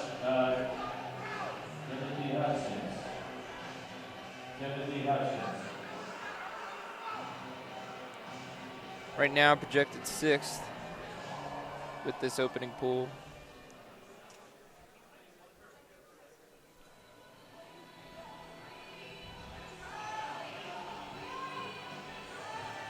Smooth pull.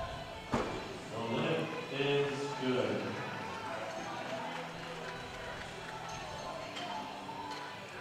You know, I mean, just overall, I'm seeing a lot of good technique with a lot of these lifters.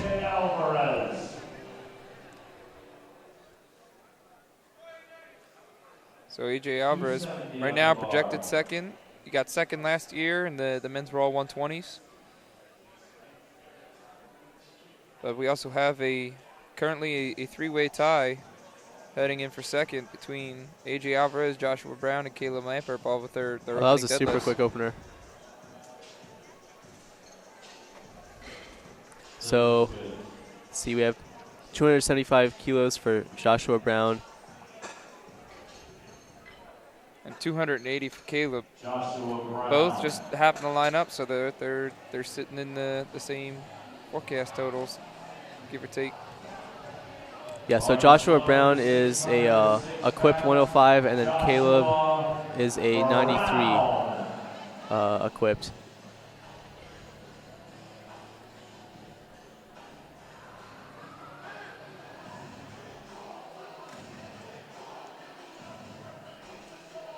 And we've seen him put up some impressive weights today, so let's see what he can get up to with the deadlift. Looks like he missed the jump the rack command. I think he just got a little, maybe a little off balance. For sure. I don't think that was technical at all. Yeah, it looked easy. Hey, I ripped it up. And I wouldn't be surprised. Yeah, I wouldn't be surprised if he still went up to his seconds. We've got Caleb wiping off his feet. Caleb fighting for 2nd. Opening up with 617.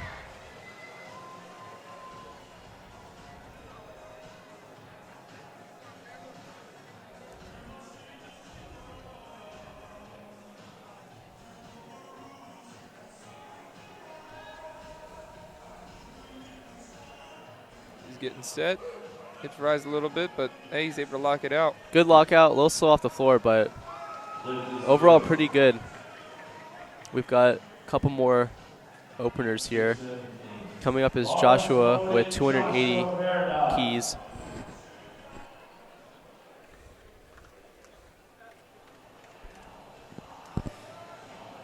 Midland University coming out. And earlier he had attempted a record bench press, so it's pretty surprising, you know, to see that he's one of the heaviest pullers in this, heavier pullers in this flight too. So this is kind of one of the exceptions I was mentioning earlier, having a good bench and deadlift. Oh, and that's super quick. He just rips it off the floor. Really nice. He's happy about that. So he doesn't quite have the heaviest pulling opener, but so still a few he's more got to go. first place by quite a bit. 622 pounds, bars loaded. He hails from Pittsburgh State University. Yeah, so Joshua Peardot's got a good 12 kilos right now in the lead behind, ahead of second. Yeah, and the way that pull looks like he has plenty of room to spare. Yeah, I don't think he's missing that gold medal anytime Yeah, I don't soon. think so either. Dayton with 282.5, and that looked really smooth. Bars loaded. Cooksey. Kevin Cooksey, same weight, 282.5 kilograms, 623 pounds.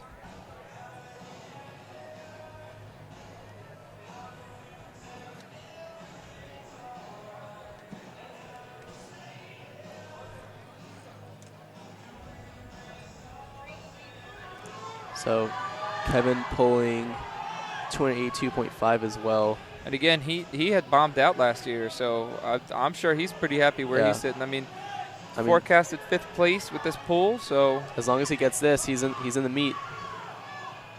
Secured a total.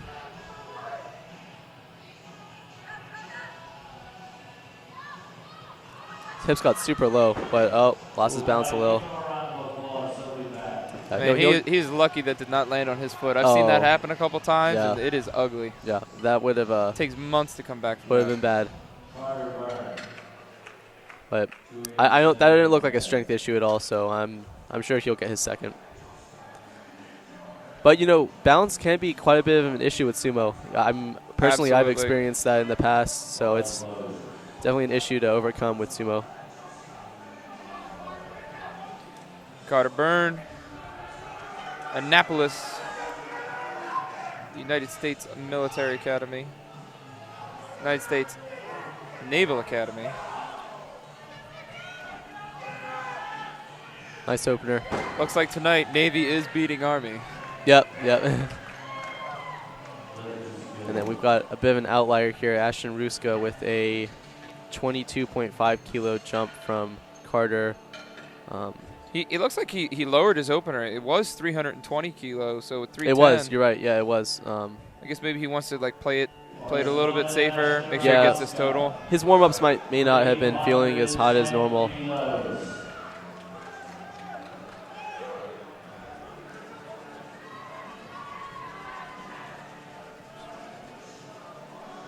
Let's see, it's 683 pounds. Let's see how he does.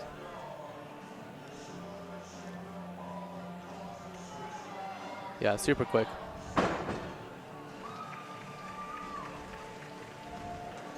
And that's a raw pull. Moving back to the top of the flight with second attempts, we have Logan Rogers with 275 keys. Just trying to stay right there, still get on the podium. 5th place, it's on the podium. Oh, yeah. So looks like we've got, yeah, so a bit of a confusion back there, but going to start off with Logan. 106 pounds.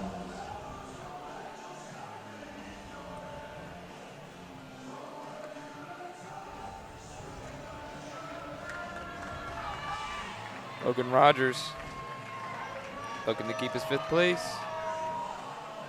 A 12.5 kilo jump. Making sure he's got that grip on there right.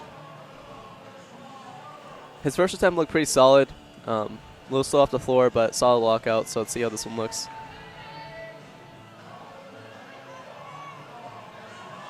And, well, finished the lift, but some obvious lock up and down. Hey, he still stays in 5th place. Yeah. Look at him sitting there. He's like, yeah, that was a little egregious. I don't know what happened there. I think he'll be able to take that for a third. I feel like he'll have that. Joshua Brown's got to make sure he locks this one out. So Yeah, Seemed like it might have been grip or lost his balance on his opener, but it was fast. Yeah, it's at this rate, it's second place or bust. Yeah.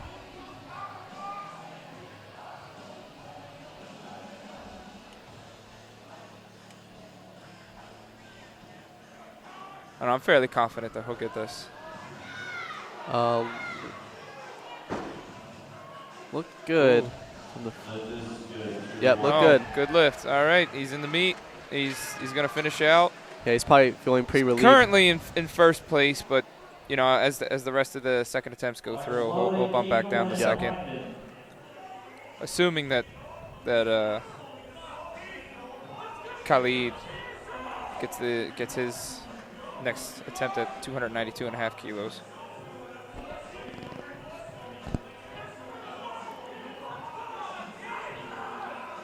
$15-kilo jump, 617 pounds for Keaton Weinman. And that was super quick as well. Yeah, both his opener and that second attempt looked pretty consistent in terms of speed. So I'm expecting a big jump to his third. Mean, based on what we've seen so far, he's already at 55 kilos over his last year's performance. Yeah. So that's a 110 pound PR in a year. That's on the total.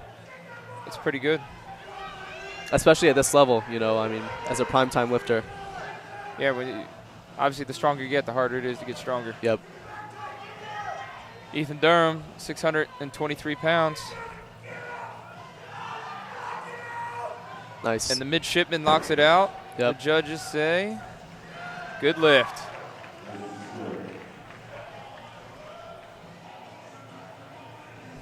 Right now sitting in third place.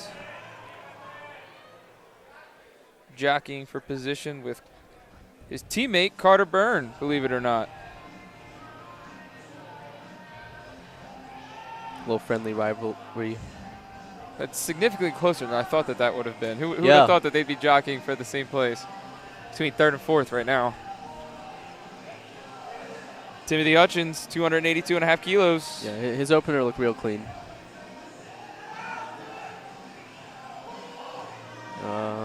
A little bit of trouble with the lockout. Still sitting in sixth place. Yeah, again, we have another one, Kevin Cooksey. He's got to get this deadlift.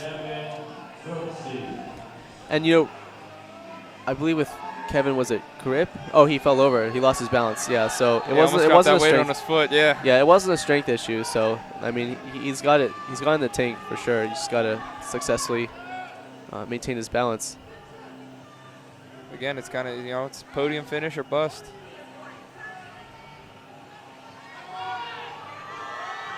There you go. Nice. I bet he feels a lot better what right a now. relief. Lift is good. And even if your opener was easy and it was something simple like losing your balance, it can still be pretty stressful knowing that, I have to get a lift in, otherwise I'm going to bomb out, Right, you get that little extra fire under your butt. 15-kilo jump, AJ Alvarez. Currently in second. We'll keep his second place, obviously, with this deadlift.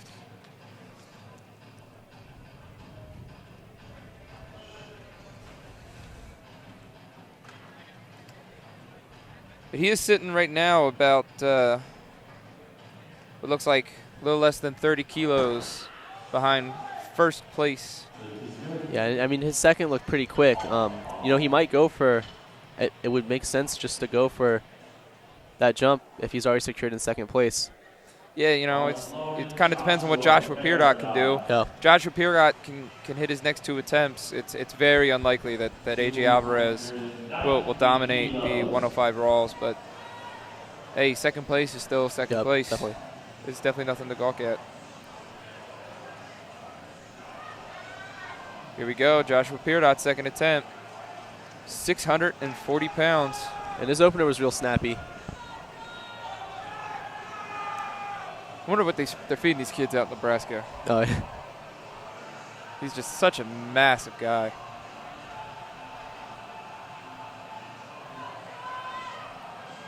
Nice. His coach needs to put some more weight on that bar. That looked pretty good. Yeah, he might just go for 300 keys. So we got Caleb up next with 292.5 keys. That's a 12.5 kilogram jump from his opener. His opener looked pretty solid. It was a little slow off the floor, but that's typical of his form. So wiping his feet off, get the baby powder off from the floor. Caleb Lamper sitting in second.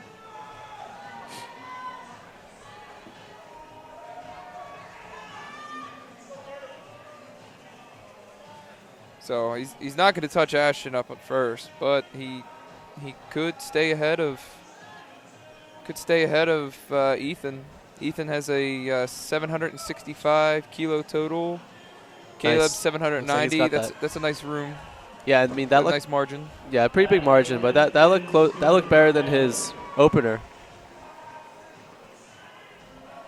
Dayton Mooney, 644. 802 kilos he has now, so yeah, 802 over 832 over 765. That's beautiful. I mean, Yeah, that's, so I would not, given that you're that far away from Ashton, he could come out and just say, forget it, I'm not going to do my last deadlift and still get that second place finish. Yeah, so I mean, it seems like things are pretty set first, second, and third. For the 93s, definitely. I don't think we're going to see anything change about that top bit of the podium. Yeah, Ashton looked like he had quite a bit in the tank still. Let's see how Dayton's pull is going to go with 292.5. 645 pounds. Just can't get it over his knees. Just didn't have it.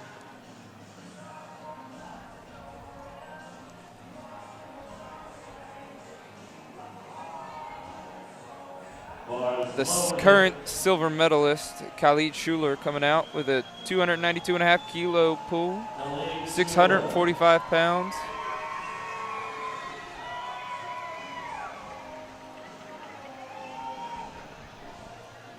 Again, I mean, this is incredible. He bombed out last year, and he's coming in this year.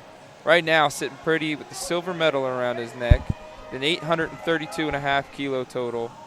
If he pulls this, it'll bump to 860. I mean, that's what he would have done last year. This is probably one of the bigger jumps we've seen tonight.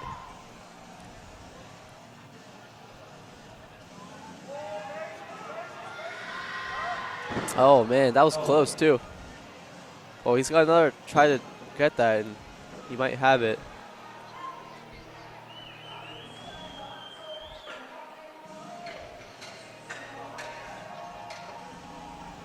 And he's got to get up there. He needs 860 kilos to get there, and he wants to pull that weight. That's the weight he's got to get. So if he can come back and pull 860, I mean he'll match up, but I don't think that's going to be enough with given his weight. Oh, look at him go! Carter Byrne. Nice. 678 pounds for that midshipman. Hoorah, sailor. Ashton Ruska, the 93 favorite. Yeah, so it seems like Carter's going to battle between third and fourth place. 711 pounds. Here we go. This is our first 700-pound pull, right? Yeah, so I think his opener was just shy of 700 pounds. I mean, aside from Dante Levine was pulling relatively close to this, but had just missed that 325. Yeah. And I mean, depending on how this goes, we may see close to a 750 pull. Wouldn't that be something for the 93s in the Raw division? Yeah. Well, he's in the equipped division, but doing it completely raw. Yeah, doing it raw. He's just an absolute beast. Yeah. 322 kilos, just went up like butter. All right, here we go. Third attempts. It all comes down to this for these lifters. Logan Rogers, kind of doesn't really matter for him here. He's sitting on fifth, whether he gets it or not. He goes for fifth. So it's more or less just kind of doing this for, his own PR.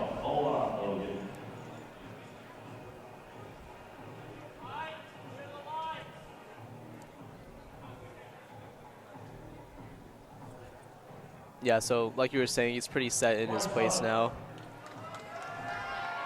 And it's like that for our next couple of lifters. They're pulling for the same spots they're already in. It's hey, what can I add to my total?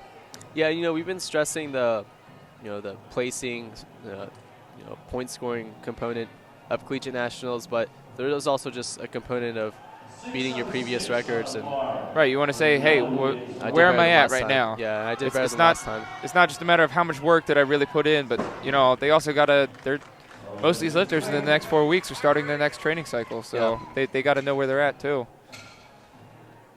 So that was a good lift. Up next, Joshua Brown again.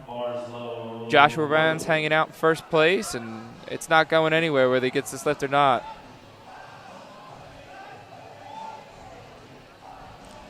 And it was scary for him too. I mean, hey, missing your first deadlift. Yeah. Just 2.5 kilos under this.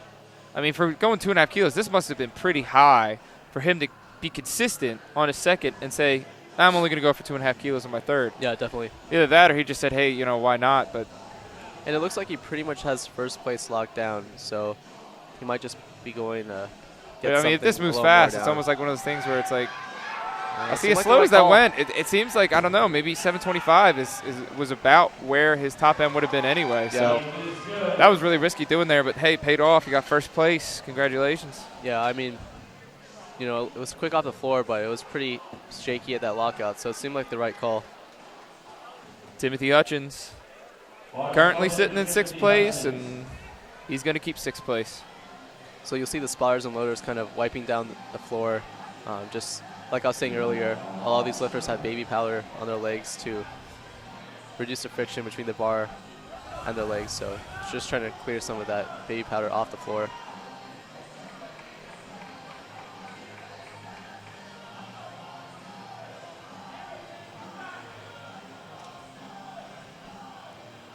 So Timothy with 282.5 kilos at 622 pounds. And looks like he couldn't lock his knees out. Ooh. Maybe a bit of a back issue. Hope he's all right. He fed a little pop there. You hate to see that happen. Yeah, I saw him kind of feeling his back on his last attempt, so might have gotten a little worse.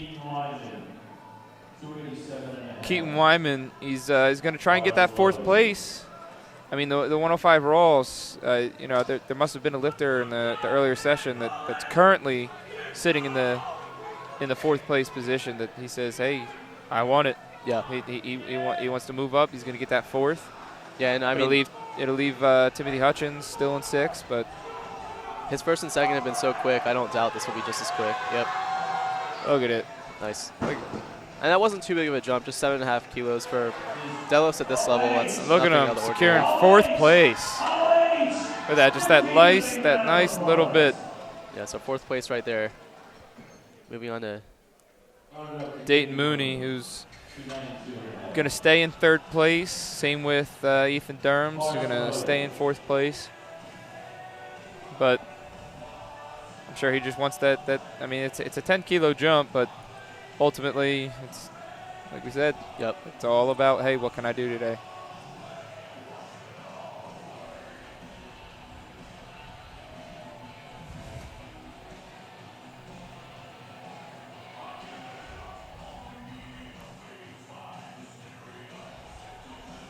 Dayton Mooney just taking his time, the clock running, but he's got plenty of it.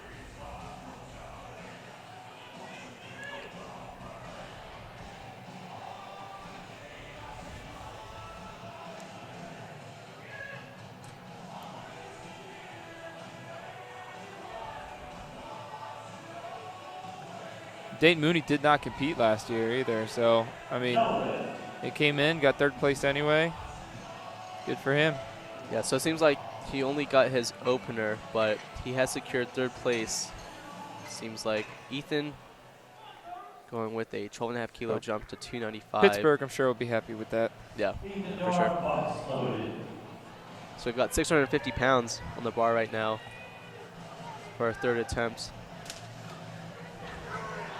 Hopefully this should lock him into 4th place.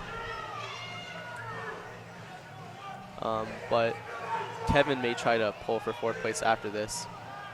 Let's see how this looks. And it looks like he just didn't have it. So Hey, he still get 4th place anyway for Navy. let's see. Yeah, so it looks like And Caleb's going to sit in 2nd, so Navy's going to walk away today with both the 2nd and the 4th place. Yeah. So that's a lot of points for their team. Yeah, so he's locked in 4th place because Kevin is a 105. Yeah.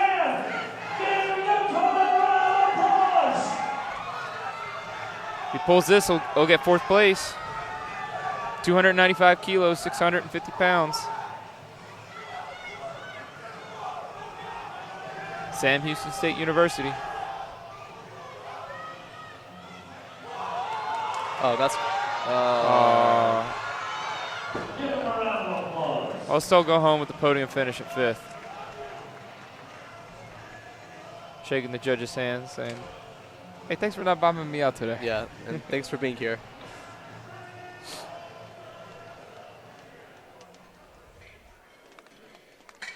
I believe we're going to have a weight change on the platform.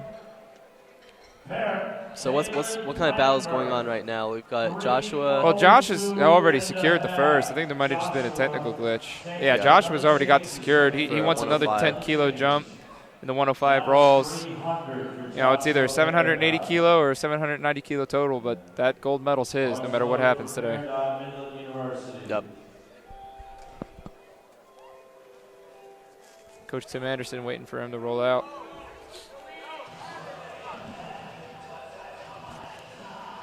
Oh, there was a weight change. Khalid's going to come in with 295 pounds. So there was a weight change. So I wonder what this Khalid change is for. Well, Khalid's sitting at the silver medal right now. Oh, so this will go just enough to get first. Right. Gotcha. He's got to pull just enough to beat Joshua Brown from Texas A&M.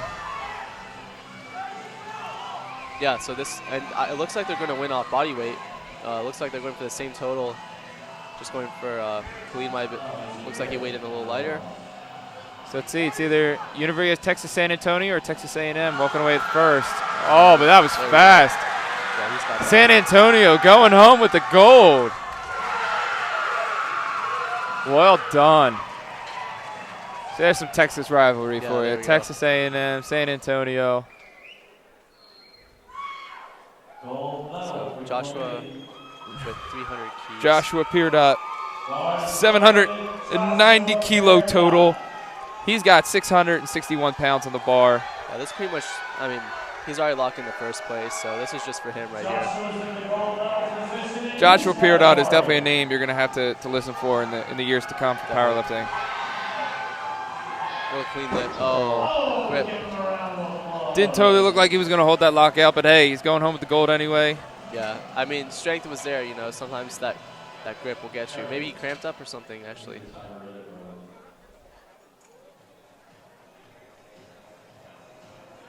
All right, so we've got Caleb with 302.5.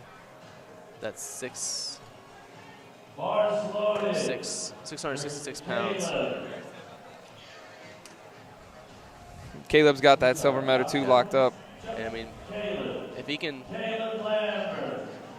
Oh, is he changing to 300 kilos? Let's see.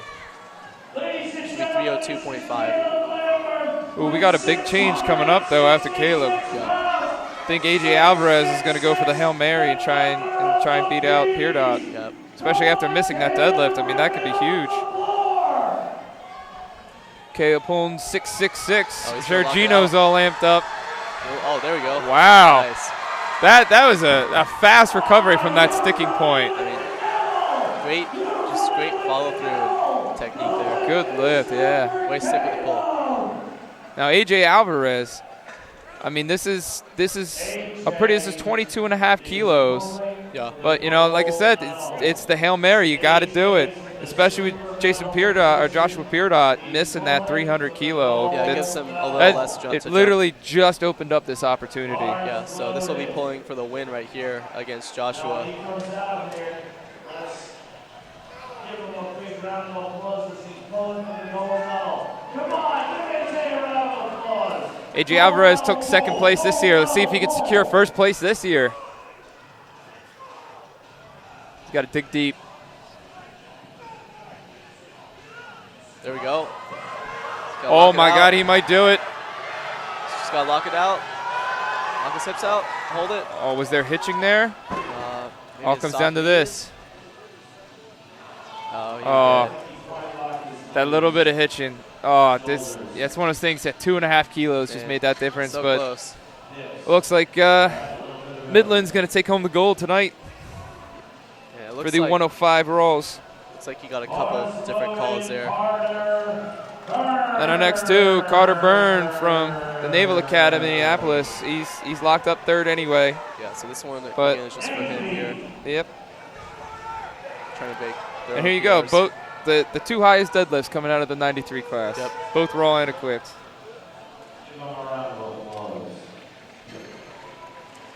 So now we're gonna finish up the night with our heaviest pull with 332.5 kilos.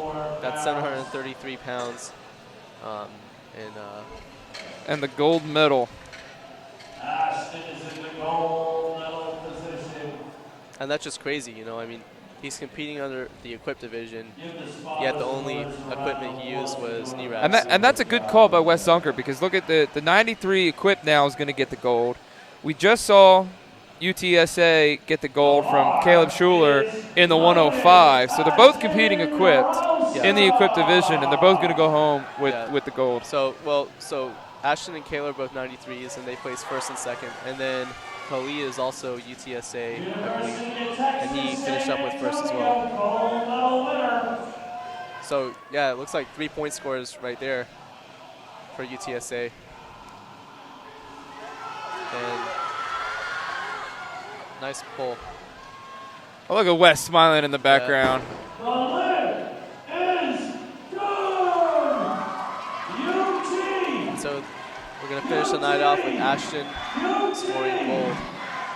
What a great night of deadlifting. Yeah. This whole Primetime has just been absolutely incredible. I mean, seen multiple places get flopped for, and congratulations to all the lifters. We got Cassandra Carlton taking home the gold. We have Blake Wright taking home the gold. We have Ashton Ruska taking home the gold. Joshua Peerdot, Khalid Schuler, and Lindsey Raker. So congrats to all the competitors today. We'll see you in a few minutes for the award ceremony.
equipped collegiate 72 kilo weight class in 5th place, Katie Salemi.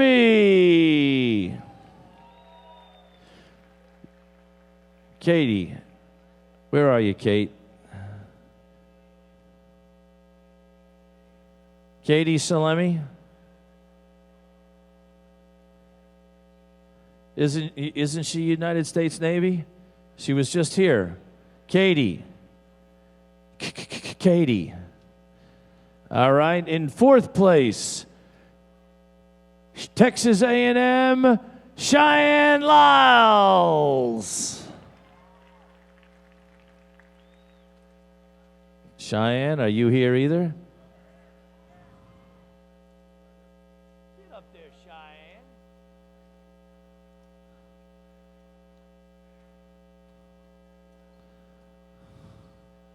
Here comes Katie. Come on, Katie. Get up there, girl. Other side, Katie. Come on, big Kate. Get up there. In 3rd place, Louisiana State, Camille Hamilton.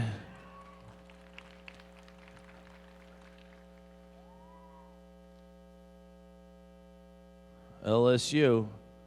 Mill. Way to go, Mill. In 2nd place, Northeastern University, Kate Driscoll.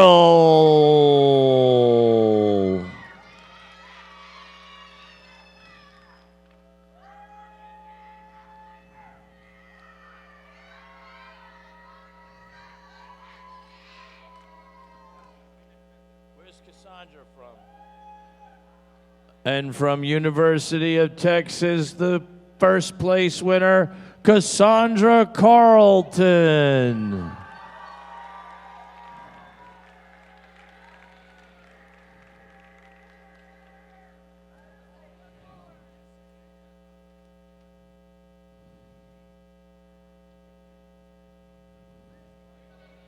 Photos.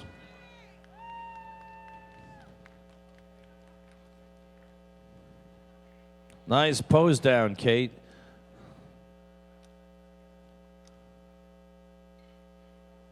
All right, give them another round of applause.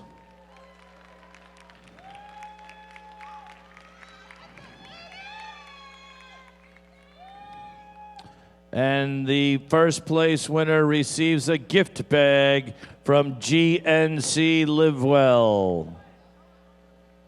Thank you, ladies.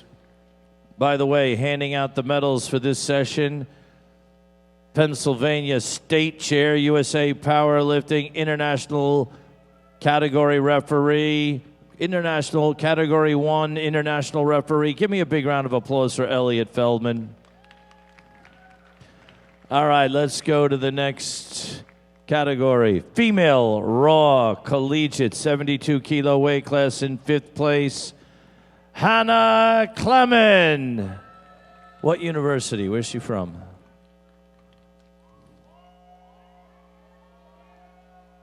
Hannah, where are you from? What college? University of Maryland? From the University of Maryland. Give Hannah a round of applause.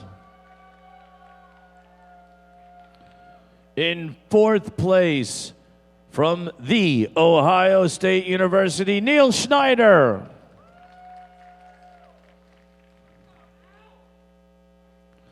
In 3rd place, from Penn State, a big round of applause to Maria Rojas Chacon.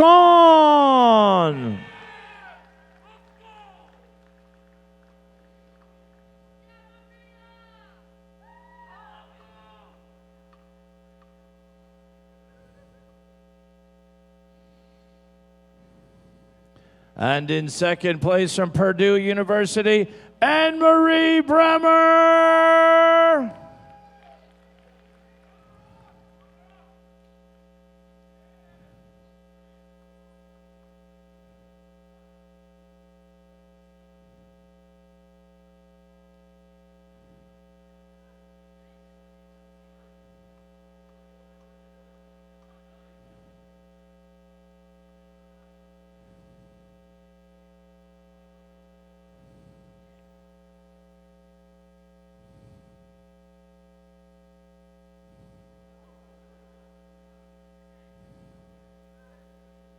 And in first place, ladies and gentlemen, from McKendree University, Lindsay Raker.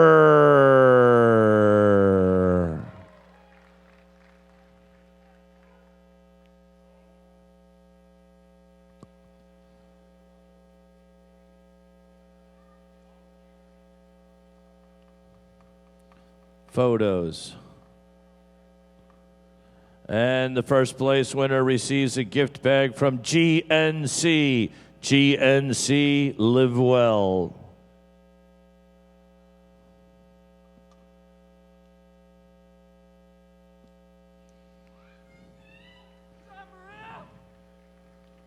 Give them one more round of applause.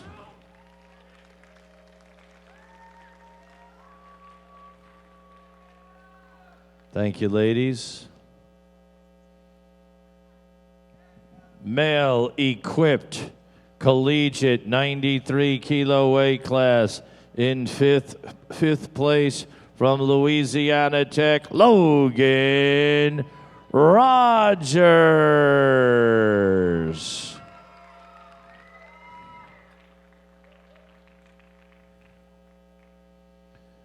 In fourth place, United States Navy, Ethan Durham.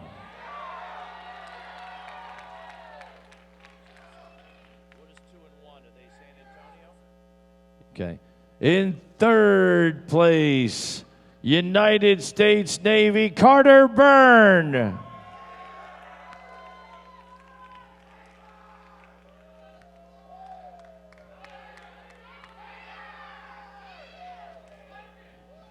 In second place, University of Texas, San Antonio, Caleb Lamberth.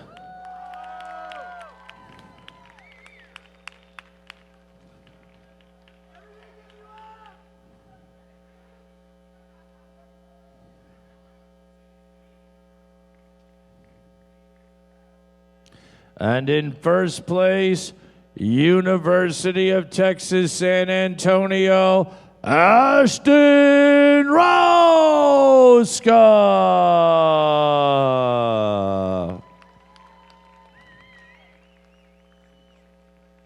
Where is he? Here he comes. Come on, Ashton.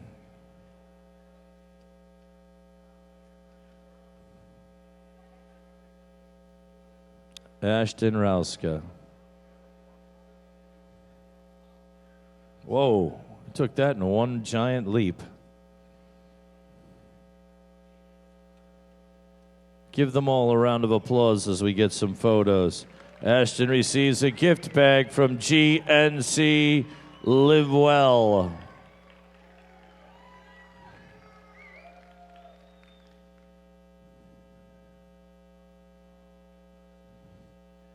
All right, next category. Male equipped collegiate 105 kilo weight class. In fifth place, from Sam Houston, Kevin Cooksey.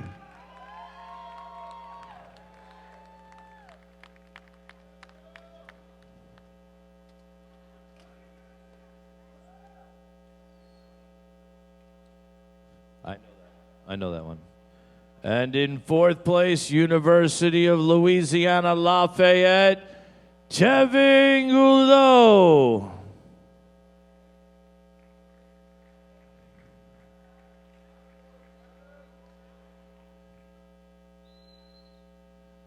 In third place, Louisiana State University, Clinton Kinley.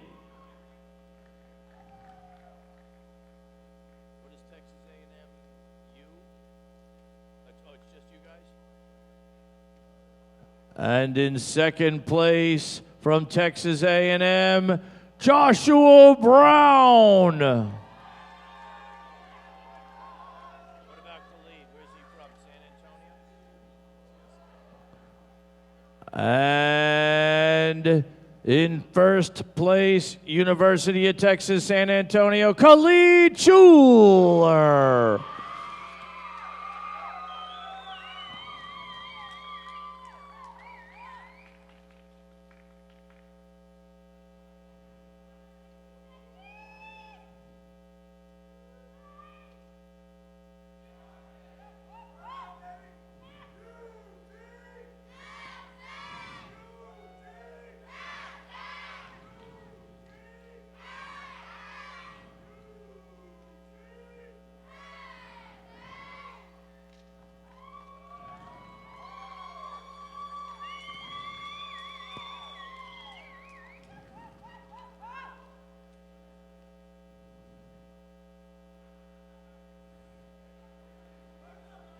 Thank you.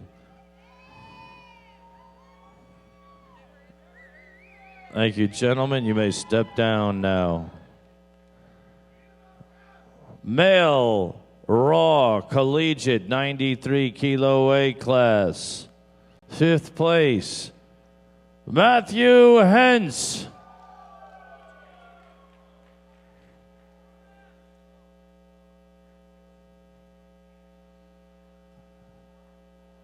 Come on, Hentz, get up here forthwith.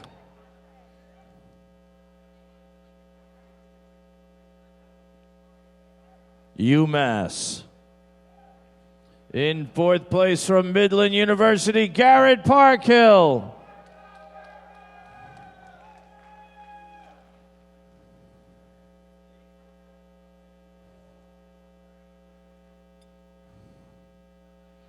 In 3rd place from Texas A&M, Devontae Levine.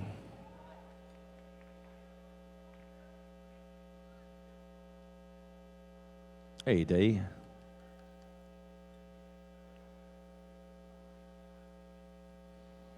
Right behind you, Elliot.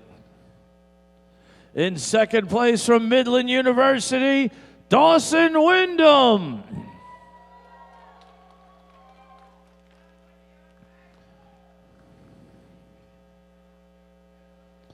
And in 1st place from Texas State University, Blake Wright.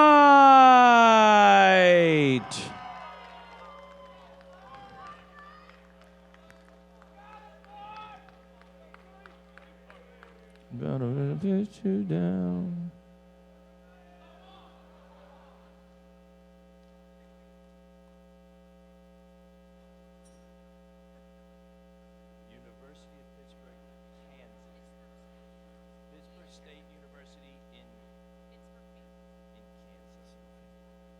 Thank you. Pittsburgh State University in Kansas.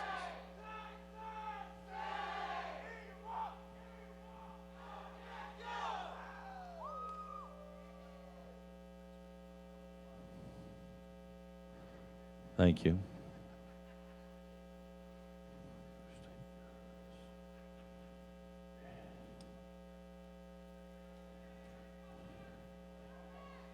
Thank you, gentlemen. Male Raw receive a gift bag from Livewell. Collegiate 105 kilo weight class in 5th place, Texas A&M, Matt Garcia.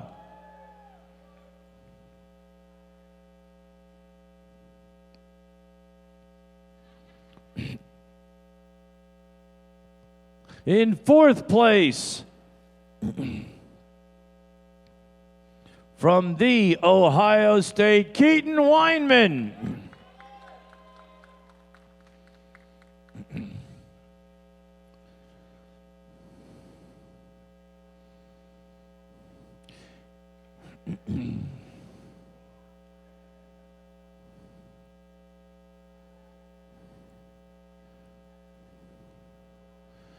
In 3rd place, from Pittsburgh State University in Kansas, a big round of applause for Dayton Mooney.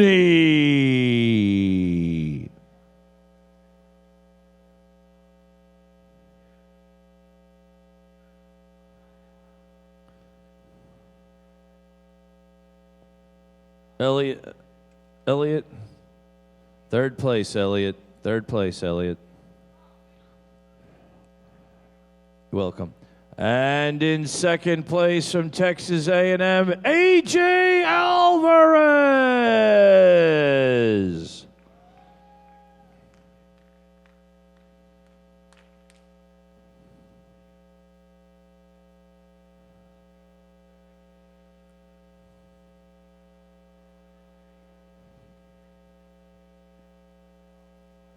And in 1st place from Midland University, Joshua Peridot. Joshua Parasquat.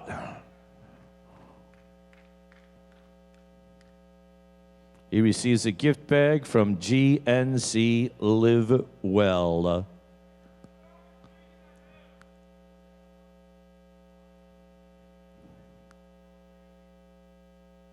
Photos.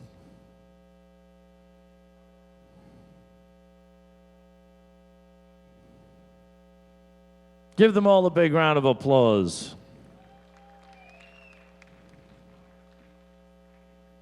Thank you, ladies and gentlemen. We'll see you tomorrow at 8 a.m. Thank you.